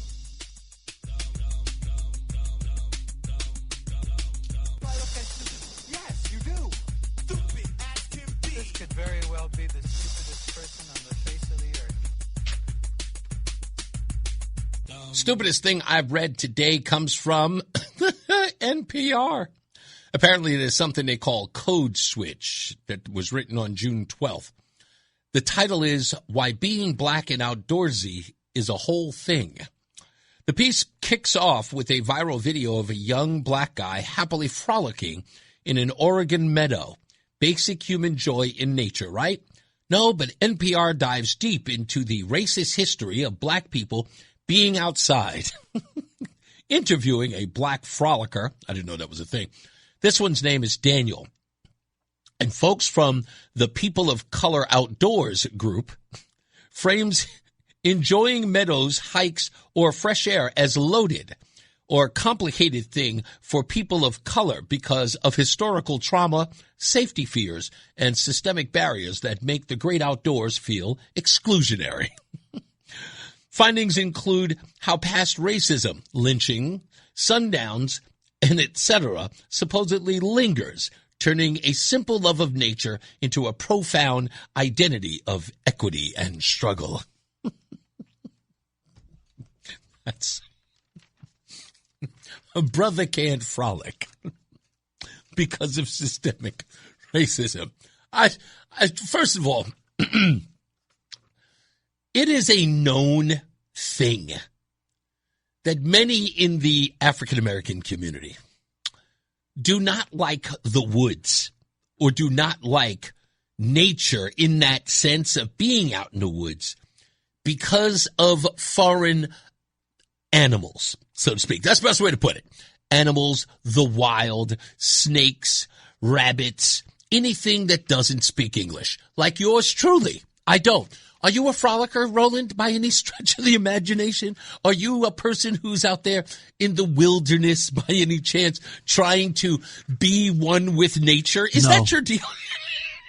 That's just not a thing, right? And it isn't because of some systemic racism. We do not see the whole thing as Whitey might be out there. We just say, that's not us. Yes? Yeah, no, I don't like bugs and trees and heat and rocks and sand and sleeping on the ground. Yeah, exactly. I don't get it. It's like, when has this ever been a thing? Like, no one is feeling that they're slighted, that they don't get to do these things. I'm telling you, I slept on the floor once, my friend, at a friend's house on like what would only be described as a blanket. Worst experience of my life. Oh, I've done that. Yeah, I've done that before. But you think you do it outside? It's even worse outside. Got to be, right?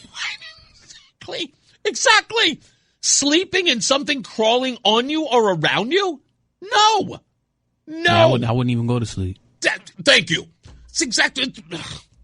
Yeah, that's why this is the stupidest thing I read today. Let's get another check of traffic and weather. Mark Christopher's back. He's in the BPS Lawyers Traffic Center.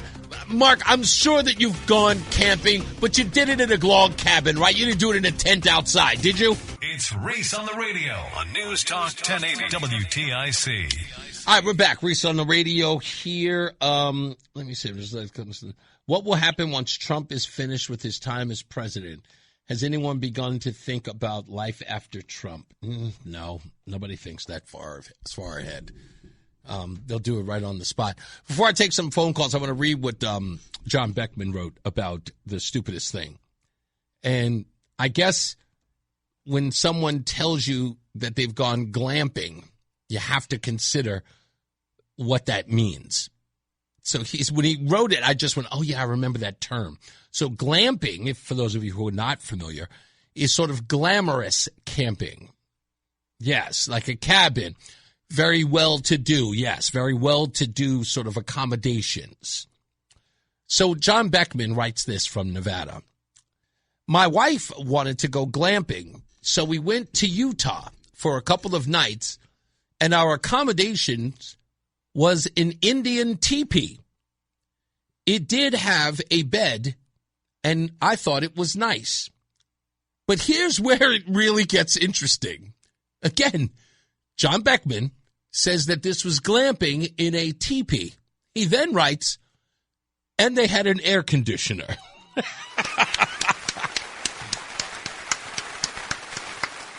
If the teepee had Wi-Fi, I'm there. I'm there. But it had a bed and an air conditioner. You can't get more glamping than that. You just can't. A teepee. That's just so good. Oh, and no one was offended. In Utah, there wasn't a tribe that just says, I don't know, buddy. This sounds offensive. I'm not even Native American, and I don't feel like this is authentic. But, okay. To each his own. Steve is in South Windsor. How you doing, buddy? Hi, Reese. I love you. Thank you, sir. I love you. I'm still worried about John Larson isn't walking by my house anymore. we looked up. We did give him a holler because I'm sort of a neighbor down the street. He's in East Hartford, and I'm just wondering what his thoughts are about impeaching Trump now. Funny. He is. It's funny because I just saw a story about he and Luke Bronin arguing about dark money in campaigns, and people are making fun of them because these guys, because of who they are. It is interesting that you haven't seen him around, but you really have to consider it, Steve. He is really in a fight for his life, as a representative. So I don't really think he's got time to take walks or quiet walks in the neighborhood. Maybe that's, he's got to put his nose to the grindstone. Maybe it was very constant, and then it just shut down. Yeah. Well, we'll be on the lookout for him. We've called his office to see if he'll come on the program. He may do us like Josh Elliott and say it doesn't help him, but I don't know. We'll see. We're going to reach out. Yeah, just a little concerned about John. I got you, buddy. And you know what? He should be told how concerned you are. I'll give him a holler, I promise. Thank you. You got it, sir. Corey is in Meriden. How are you, Corey? Hey, brother. How you been? I'm good, sir. Welcome back. What's going on? It has been a long week. I just got done moving the whole family to Florida. And Corey. I'm back up here, and I know the difference between the two now, and I Corey, you've left us. You've gone to Florida. Whereabouts, by the way? We're in Florida. We're up in northern Florida, outside of right outside of Jacksonville, and okay. It's the most gorgeous thing I've ever had. Gas prices are literally $1 or more less than what we have in Connecticut. I'm back in the state right now. So. Oh yeah, no, I know you're picking up some more knickknacks that you left behind. Yeah, that, and I got to sort of end of the career here, but family's down there. They're loving it. They don't know why we stayed so long, and yeah, man, it's completely the opposite of what we're seeing here in the state. I know, and all I can say to you now is welcome to your new job, part of Florida's Tourism Council. We appreciate you. It's beyond words. It's beyond words. I know. We're working here. You are only making it more tempting for a lot of people. I'm trying to put an end to that. I was going to throw one little last thing in here because a lot of people are posting on X and on a few of the other platforms. I don't have Facebook, but the thing is it true that all of a sudden, because Ned is up for the ballot, that people are now seeing a credit on their electric bill? Is this true? Yeah, you're 100% right. People are talking about it. In fact, we had on Dan Haar from Hearst Media talking exactly about that, trying to spin this whole nonsense that Lamont's been doing in the last month. While I was trying to make this argument with Ned Lamont in my video or in my confrontation him, that he is nickel and diming people too little too late. He's Santa Claus in an election year. This is stuff he could have been doing for years. And, of course, his new catchphrase, we're just getting started. Well, you can't just get started 8 years in. Well, the funnier part was most of the federal credits that he got that came into the state, they got distributed to homeowners for all the, if you remember, the climate initiative. Right. Stuff for solar panels, whatever you had in your yard. The thing I need you to do is get me the information for an attorney, because he might have just violated all those contracts through Pura. And that's the homeowners that actually have this initiative put on their houses. Ooh. If you want me to explain, I can. No, but you know what, Corey? You know exactly how to get in touch with me. Send me your information at ReeseOnTheRadio.com so I can look into that. I know exactly what you're talking about. We don't have enough time for that, but I know exactly what you're talking about. I got you, brother. I love your show. We're picking it up in Florida and Connecticut both at the same time. Love you, and you have a great afternoon. Thank you, sir. You too. Let me take Joe real quick in West Hartford. Is he in West Hartford? Joe's in. Hey, Joe, how are you? Hey, man, I'm living the dream. What's up? But I loved your interview the other day that I saw you on the lawn talking to the governor. Yes, sir. And I loved how the governor walked up and tapped that guy on the shoulder as if it was a square dance. Let me cut in. That was Norm Needleman, who would not stop talking. Yes.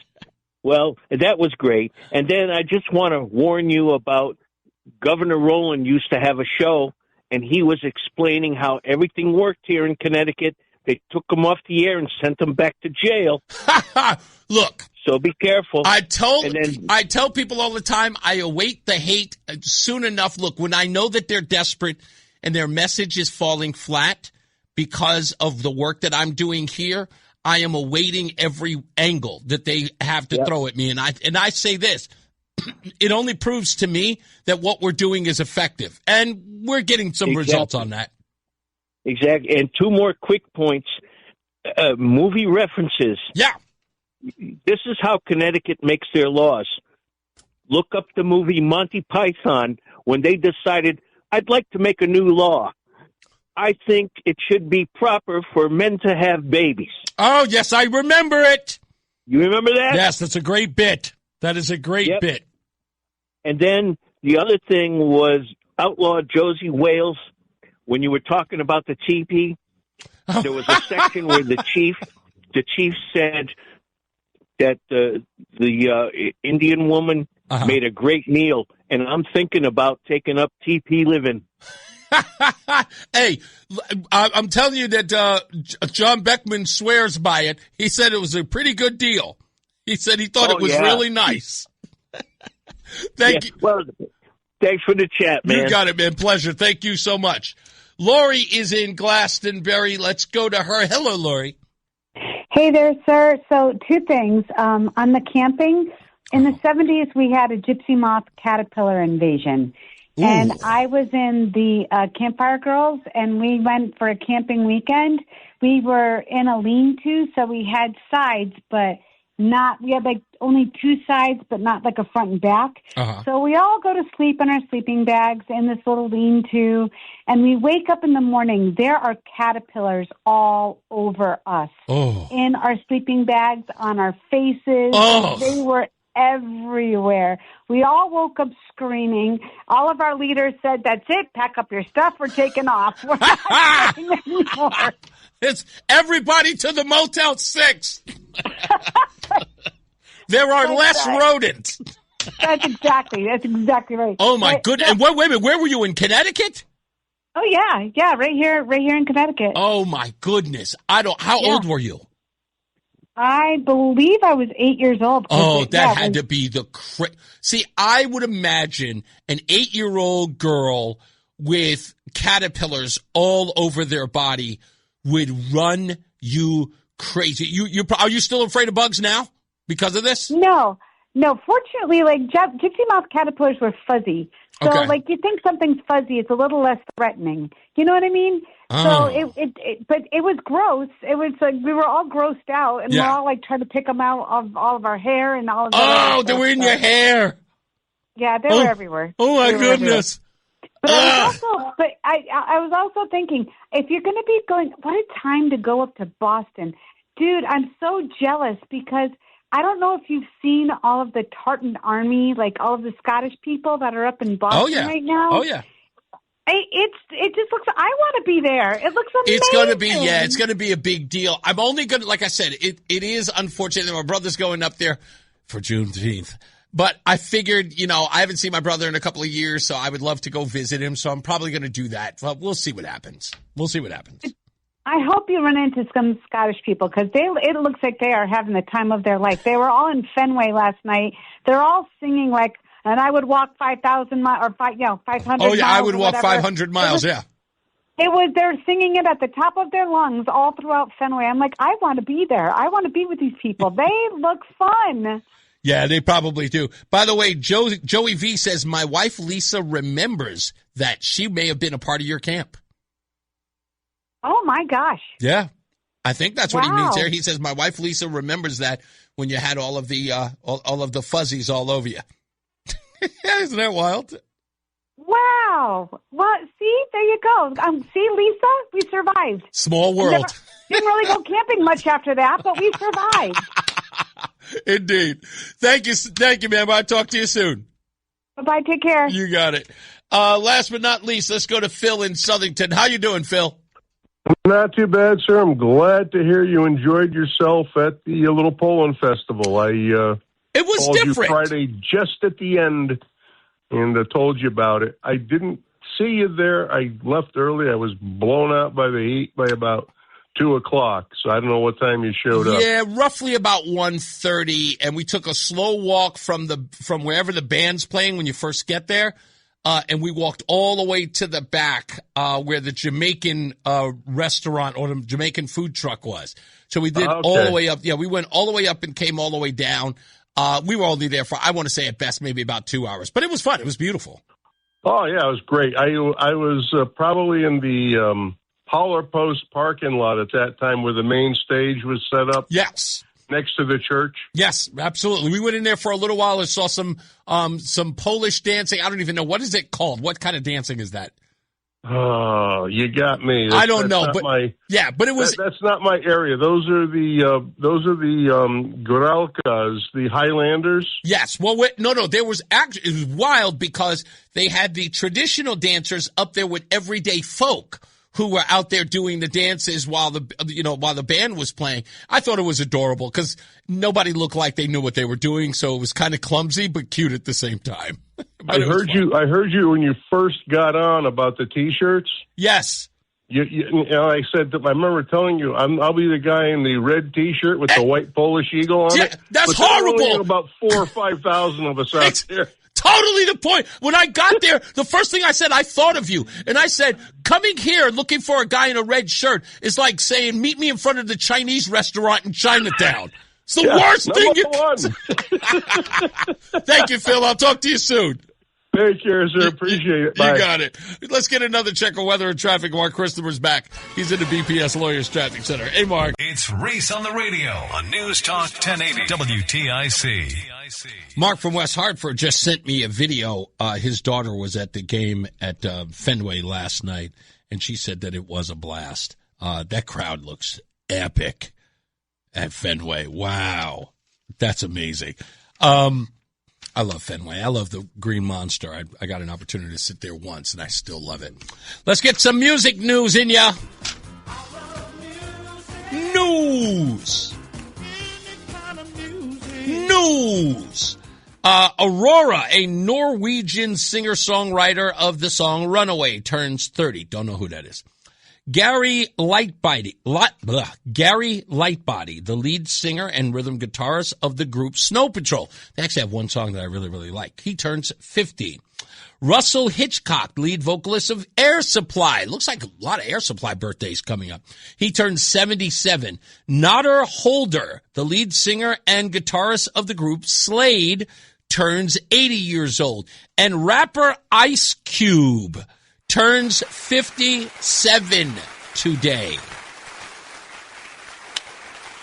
On this day in 1989, Nirvana released their debut album, not Nevermind, Bleach. That's right. That was their first album. Nirvana's first album was released in 1989 called Bleach. It was on a group, it wasn't called Sub Pop Records. And it was before Dave Grohl became the drummer of Nirvana. In 1985, one of my favorite albums, and definitely an epic album, Dire Straits' Brothers in Arms began its 9-week run at #1 on the Billboard 200. My favorite song on that album is So Far Away. Still my favorite song. What is this? Kayu Sakamoto's Sukiyaki in 1963 became the first Japanese language song to hit #1 in the U.S. Billboard Hot 100. And in 1996, jazz legend Ella Fitzgerald, known as the First Lady of Song, passed away at the age of 79. All of that is your music news. But Dire Straits' Brother in Arms, still love that album. It was now picked up by a friend of mine who gave it to me to hold. And I put it on and listened to it, and I never stopped. And my friend never got that album back. Dire Straits, still one of my favorite bands. Mark Christopher's back. He is in the BPS Lawyers Traffic Center. So Far Away, still my favorite song. Oh, great by song. Dire Straits. That's such a... In fact, I used to play it all the time when I lived out of town, the girl that I was dating named Nicole lived in Mount Kisco while I lived in Queens, and I would play that song. I was tired of making. You guys are so far away. Tired of making out on the telephone. Because you're so far away from me. I love that line. Such a beautiful song. That was one of my father's favorite bands. He loved Sultans of Swing. Yes, that's my song. I was just listening to that yesterday. I still remember a very emotional moment in my life. It was after my dad had passed. And I got on the air. I was on the air. It was like at midnight. And I said the legal ID WTIC FM, and I hit Sultans of Swing. I said, "This one's for you, Pop." And I walked out of the studio, went into the bathroom, and cried for about 5 minutes. That was before computers, so I had to get back in. Yeah, but everything about that song, Sultans of Swing, is such a great song musically, lyric-wise. It's a great story, everything. Yeah. It's a great song. That was a great album. Yeah, no question about it. Mark Knopfler and the guys. From politics to news to music to movies and anything above the sun and outer space and beyond, it's Reese on the radio. Damn, he's good. Only on News Talk 1080 WTIC. Let me get Jeff on the line real quick. How you doing, sir? Hey, I'm doing all right. How you doing, buddy? I'm all right, sir. What's up? Yeah, sir, I missed the reason that you were talking about camping, but I had something to say about camping. Okay, the reason why I won't camp is because there are too many foreign elements outside the tent, that being animals, snakes, creatures, things like that. Like I said, I tell people this all the time. They think I'm joking, but I'm dead serious. I consider roughing it a hotel without Wi-Fi. That's too much for me.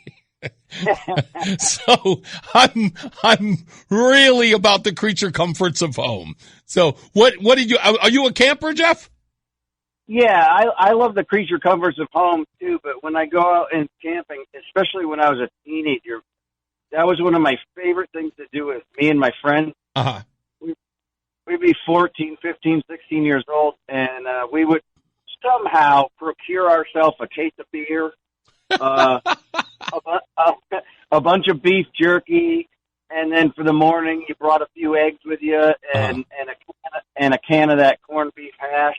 And the parents wouldn't think a thing of it for you to be gone overnight? No. We were just camping. They loved it. They didn't have to look after us. Yeah, I mean, no, don't get me wrong. That part I understand. I will admit, and I consider myself responsible for this culture.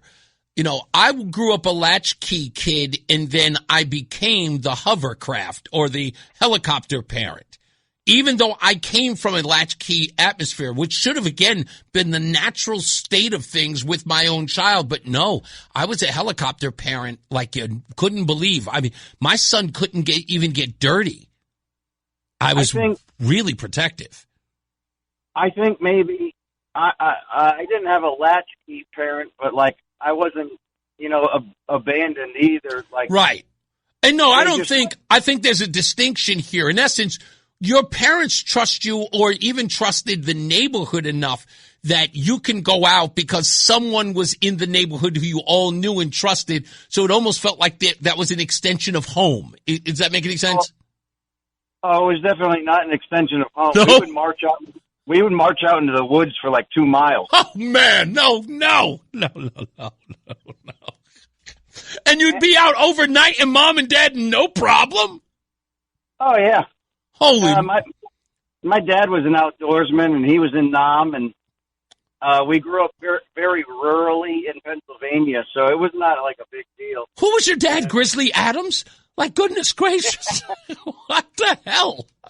So really, and you just come home the next day and think nothing of it. It was okay, hey, Jeff's home. Yeah, me and my friends had the greatest time. And we didn't use any tents or anything like that either. We'd build a big fire, and then we just put our sleeping bags on the ground, get in them, and that was it. Wow. Yeah, I mean, you probably look at this world like an alternate universe when it comes to kids going out and playing. Yeah, I mean, I really do. I don't even know if kids go out and play anymore. They're all not like that. I'm not going to lie. In Connecticut, I'm driving to Bristol. I saw the one thing I couldn't believe. I'm on Route 6 going towards Bristol, coming from Farmington, going towards Bristol, I'm about, I have to say maybe, no, it wasn't even that far. Oh, it was right before the Walmart on 6, going from Farmington into Bristol. Right before the Walmart, I'm looking on the right-hand side. It's right before we get to Boston Market. And lo and behold, I see 2 kids riding their bike. I'm going, hey, that's weird. Kids riding their bike in the middle of the day. It was Saturday. I'm like, oh, and just riding through the strip mall. I'm like, oh, okay. Again, I, at least in Connecticut, you can find places where people still ride their bike. Everywhere else, probably not. Yeah, and I mean, riding my bike as a kid, my parents made me wear a helmet, but I just hide it in the woods of the street because I looked like an idiot. These kids, by the way, Saturday didn't have helmets on, and they were both girls. That's right. Yeah. Both girls, no helmets, and just riding through the neighborhood. I'd never wear my helmet because it just looks stupid, so I hid it in the woods. Yeah, I mean, kids care about appearance. More than you would think. So they don't, they don't want to look like they're all sheltered and, can't handle themselves. So that makes sense. Thank you, boss man. I thought that camping story might be fun for you because, I mean, even though if you have a camper or a tent, you're much safer. But me and my boys, we used to just sleep right on the ground. You'll be all right. Yeah, no, that's because you're absolutely clinically insane, sir. That's what without a doubt. I mean, that's not the first time I've been told that. Well, I'm glad you sensed the pattern. I appreciate you. Thanks, Jeff. I appreciate you, man. All right, have a good one. You too. Can I ask a weird question? I just want to ask a weird question, and it's not because I'm a racist. And it's not because I want to make everything about race. I only make it about race when they do. Right? I'm a counterpuncher. You punch, then I punch back. And I saw this story today in the Connecticut Mirror, and I couldn't help but notice something. And that is, what took so long? What do I mean? Melanie Cradle, according to the Connecticut Mirror article, Melanie Cradle nominated as first black woman to the Connecticut Supreme Court. Now, I guess that's supposed to be a big deal, so fine, we'll applaud it. Congratulations, Miss Cradle. However, I can't help but ask, what took so long? We're in 2026, and we're just getting a black woman to the Supreme Court? Are you telling me that we could not find an accomplished black woman to be nominated to be on the Supreme Court in Connecticut until now? Unless there were other nominees that didn't make it, which would also seem odd considering the supermajority here in the state. Chief Judge Melanie Cradle of the Appellate Court was nominated Monday by Governor Ned Lamont to the state Supreme Court, positioning her to become the first black woman to serve on Connecticut's highest court. If confirmed by the General Assembly, she would succeed Joan K. Alexander, who has submitted her resignation as an Associate Justice effective August 1st. She will remain a judge and continue her role as a chief court administrator. Cradle, 56, has been a judge for more than a decade, nominated to the Supreme Court by Governor Dannel Malloy in 2013 and the Appellate Court by Lamont in 2020. She has been a chief judge since last year. Lamont nominated Superior Court Judge W. Glenn Pearson to succeed Cradle on the Appellate Court. Pearson, 57, has been a trial judge since 2017 and currently is assigned to the complex litigation docket in Waterbury. The governor noted the nominations were coming as the nation prepares for the 250th anniversary of the Declaration of Independence and the greatest sentence ever written. We hold these truths to be self-evident that all men are created equal. By the way, Governor, those words existed way before 2026, sir. In fact, those words were still there in 2019 when you took office. So the fact that you waited until the 250th anniversary to finally nominate a black woman, again, because you made it important, I didn't, begs the question, what took you so long? Seriously, what took them so long? Were you holding her up for re-election? Hey, listen, look, I really want to nominate you, Melanie. I really, really want to, but, I got to wait until the re-election, okay? Until my re-election campaign, because then, I could use you as my token black. You know what I'm saying? I can say, see, I'm helping out the sisters, Because otherwise you got to explain to me, you could have done this at any time, right? Right? The state of Connecticut could have done this at any time, right? And Ned Lamont, that may be the case. You probably didn't have anybody to nominate for a long time. This is your first time. Probably true. I'll actually look into that to see if there were any other times he had an opportunity to nominate her. Or nominate someone. But now, the state of Connecticut, you guys are just nominating the first black woman? You kidding me? With all of these states in the union, after all the DEI and all that nonsense, you guys are just coming around to this? This is kind of sad. No? Is this the useful Negro approach? Is that what this is? I can't help but wonder. It sounds like it. I'd be insulted. Melanie, no, not you. You shouldn't be insulted. No, please, take the gig. Take the gig. It's important that you take the gig. But other people should be insulted. Yes? Why not? You wait until now? The whole state? All this time? We couldn't get one sister girl on the Supreme Court? What's up? Oh. That's where we are. I guess so. Wild. Oh, that's the thing I got to do tomorrow. I'm not going to get to that today. When we come back in the next break, I do want to give another shout out to the Ferraro family. Hosting myself and Roseanne yesterday. I might as well do it now.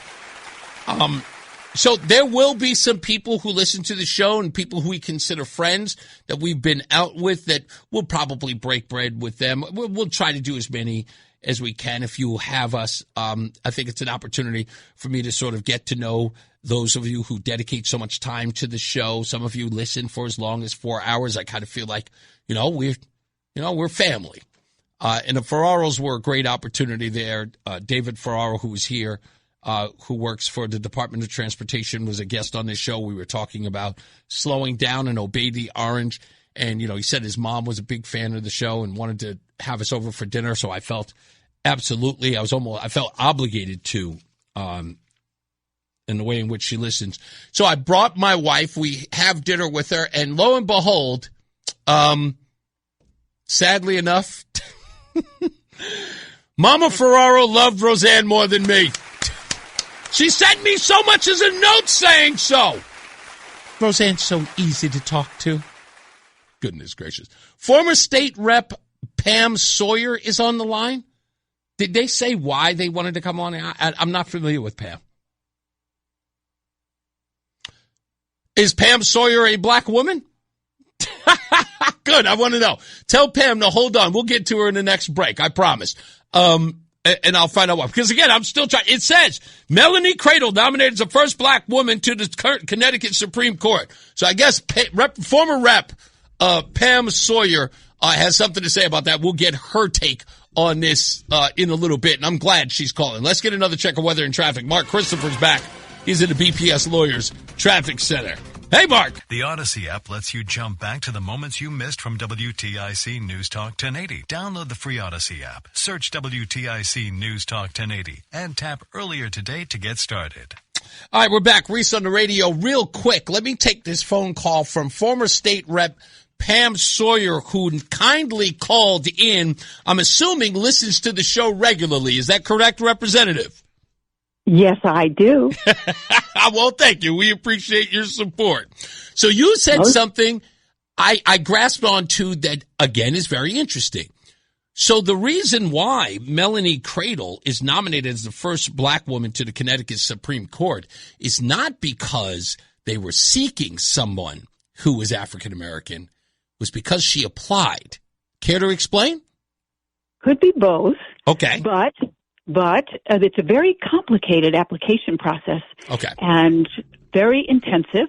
It covers judicial experiences that lawyers have had. It covers their financials, their character. It's very intensive, and it goes. They have to apply themselves, right, and go before the Judicial Selection Commission. And there are 12 commissioners that are selected that are a balance party-wise, I think, pretty well. Okay. R's and D's and U's that go through and comb these applications and then interview the candidates. But one of the things that I found most interesting is it's hard to create this pool of qualified candidates to put before the governor, and then they have to go in front of the Judicial Commission, the Judiciary Commission in the legislature for their full approval. Now, it means that who's ever applying has made a very serious, thoughtful decision, probably to give up a very lucrative law practice. Right. So, in essence, the reason why there aren't a lot of candidates is because, as you told me during the break, is that financially, fiscally, for whatever reason, this could be a step down. Financially, absolutely. Now, it's lovely to have a state position. It's great to get these state benefits. But if they're coming from a very successful law practice, they don't think twice about it. Why would I take this position? Ooh. But that, you know what? It proves something else, which I'm actually going to get into in the next break. Because it's a very important distinction to have. Because you're under the impression, they give the impression that the governor is going out to seek somebody, but the problem is that the pool may be limited. The pool may be limited for the checkoff list that he's looking for. Right. Now, you also will have a few that are pulling some asks from the Republican House, from the Democratic House, from the Republican Senate, the Democratic Senate, and they will try and put forward someone who perhaps is been involved politically. Ooh. Okay. Well, you know what? Hold on. It takes a certain temperament to become a judge. We're on the phone with former state rep Pam Sawyer. Stand by for a second. Let me get to weather and traffic. I'm going to come back. I want to sort of probe your mind on this one a little bit more, and you can tell me some details on it. Stand by. Mark Christopher's back. He is in the BPS Lawyers Traffic Center. Hey, Mark. What's up, everybody? You know who it is. You know who it is. You know who it is. It's Reese on the radio. Frederick Douglass of the 21st century. It's WTIC News Talk 1080. I'm actually trying to set this up because Pam Sawyer called up last minute, and I wanted to make sure that I showed her some love on the screen here, but I completely screwed it up and didn't do it. There it is. I fixed it,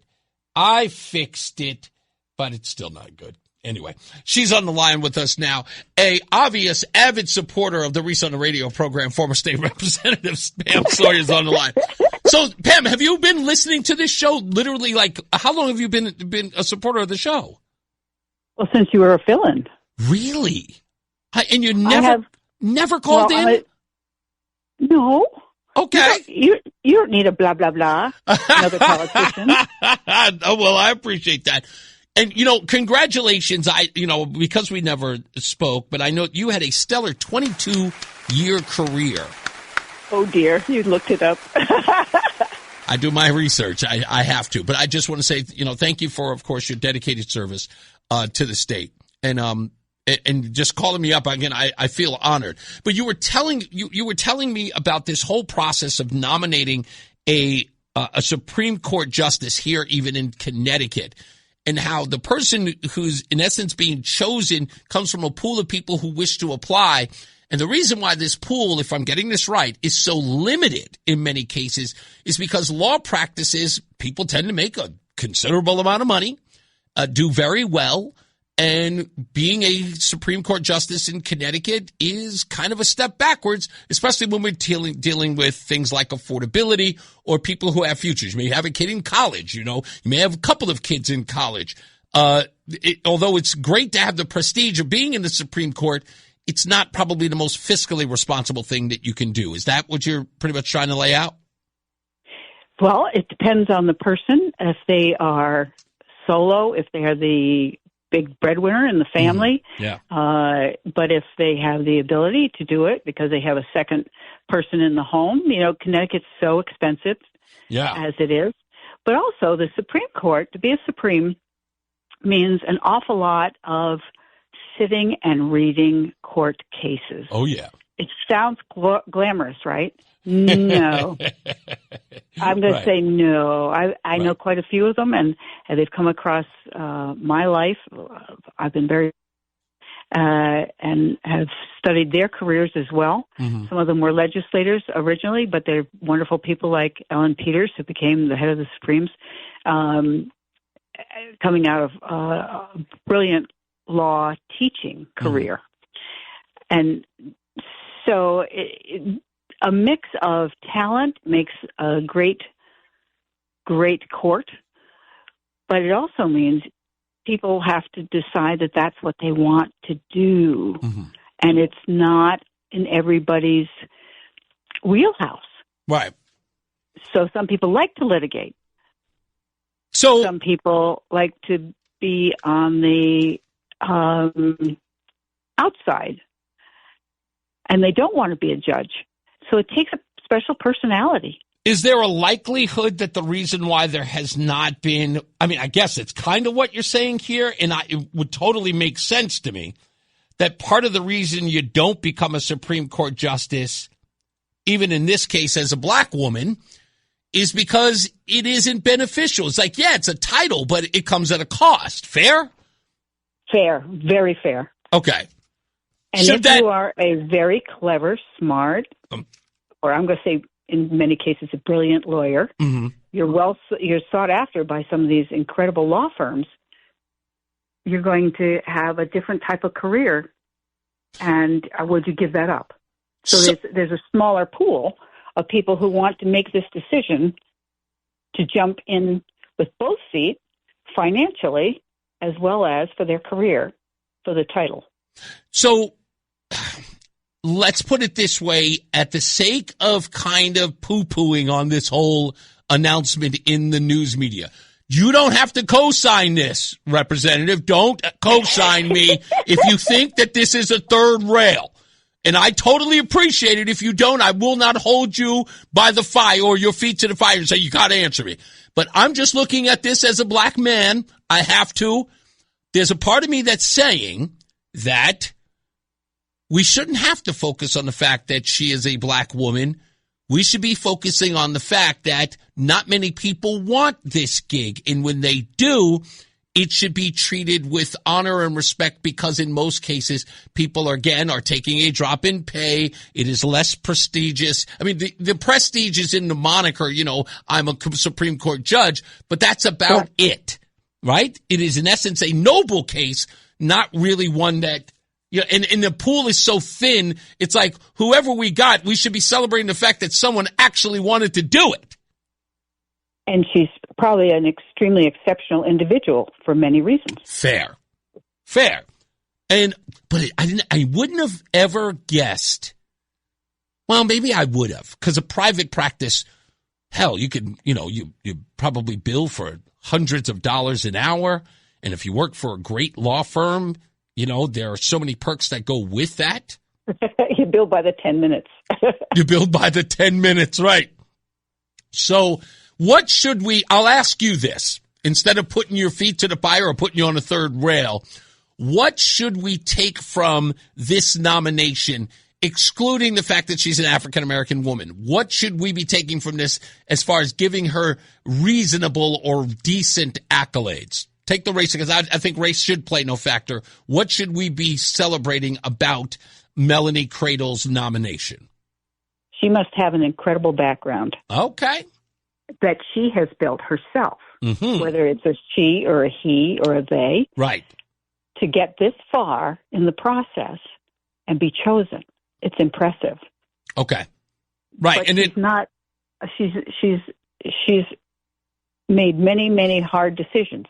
Right. To apply to decide that she's going to do this. And it is honorable and it is extremely noble. I think you hit the nail on the head. Yeah, the nobility part is, and it's funny because one of my listeners, Joey V, just said that. He said, gee, whatever happened to public service for the honor? I guess in this case we can say that she has, because she chose this over money. Even putting in the application is a sense of, you know, I'm doing this because I want to serve my country, or in this case, my state. Yes? Yes. Okay. All right. Well, you know what? I thank you for clearing it up for me so that we can celebrate. Because, again, I see these headlines and I go, okay, she's nominated as the first black woman. It's 2026. What did it take? What took so long? You answering my question gives me clarity. It wasn't about whether or not someone was looking for a black woman. It was like we had to get someone to freaking apply for that to be the case. And remember, too, that we're not talking about a court that has 500 judges on it. Right. We're talking about a court of 9. Yeah. And there has to be a vacancy. That's so correct. You narrow down this whole carefully designed set of dominoes, mm-hmm. and you get to this point, and you say thank you to her. Okay. I think it's fair then. Good. So, again, I can poo-poo on the whole first black woman and just say, Melanie, congratulations, and thank you for your noble service.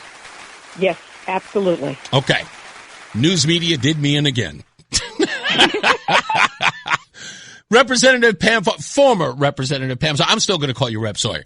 Representative, thank you so much. I appreciate you supporting the show and for giving me a cold call, which I will take any day of the week, okay? Thank you, Fun. I appreciate it so much. And say hi to Joey Burgoyne. I will. I definitely will. Have a good one, okay? Ciao. All right, bye-bye. Let's go to Pete in Northford, who's on the line before we get out of here. Hello, Pete. Hey, Reese, real quick on this pending Iran peace deal that's coming up. Yeah, what do you got? You remember back in April when Trump said entire civilization is going to end tonight. Remember that statement? I remember him saying that he was going to bomb the hell out of them, yes. Right, and an entire civilization was going to end. And the first thing that occurred was the Democrats here in the state, headed by Murphy mm-hmm. and the rest of the clowns, coming out and calling him, well, if he does that, then he's going to be a war criminal. That's correct. Okay? So now, if you're Iran and you're sitting back and you're saying, well, look at this. We have the Democrat Party and the mainstream media in the United States on our side. Yes, yes. So where's the incentive for us, okay, to say or to capitulate to anything that the President of the United States wants? We're going to wait them out. So for those people who are, questioning why this war is taking so long, you have no place else to look than the Democrat Party, okay, and your mainstream media, who have been on the sidelines rooting against this president to fail. Okay, they want him to fail, and they want the Iranians to win. And now you have clowns again like Murphy coming out and questioning this peace deal, which no one really knows the details about. Correct. But comparing it to the JCPOA, mm-hmm. okay, which is just a crock, because no one knows what the details here are of this. So here we are, and once again, there are going to be studies done mm-hmm. and books written, yep. okay, about this period of time of Donald Trump.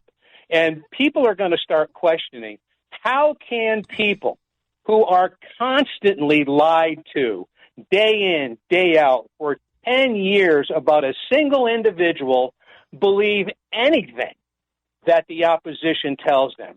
How can you still believe what the media tells you? How can you still believe what clowns like Chris Murphy tells you? How can you believe any of this stuff? Right? There's going to be volumes of psychological studies done in this period of time. I laugh because that's the part that bothers me the most. Can I just, before I get out of here, because I've probably got less than 2 minutes, I want to refresh your memory about something I've talked about often here. And it was a CBS 60 Minutes piece that was talking to one of the black ops operators that was interrogating Khalid Sheikh Mohammed, KSM. Remember him?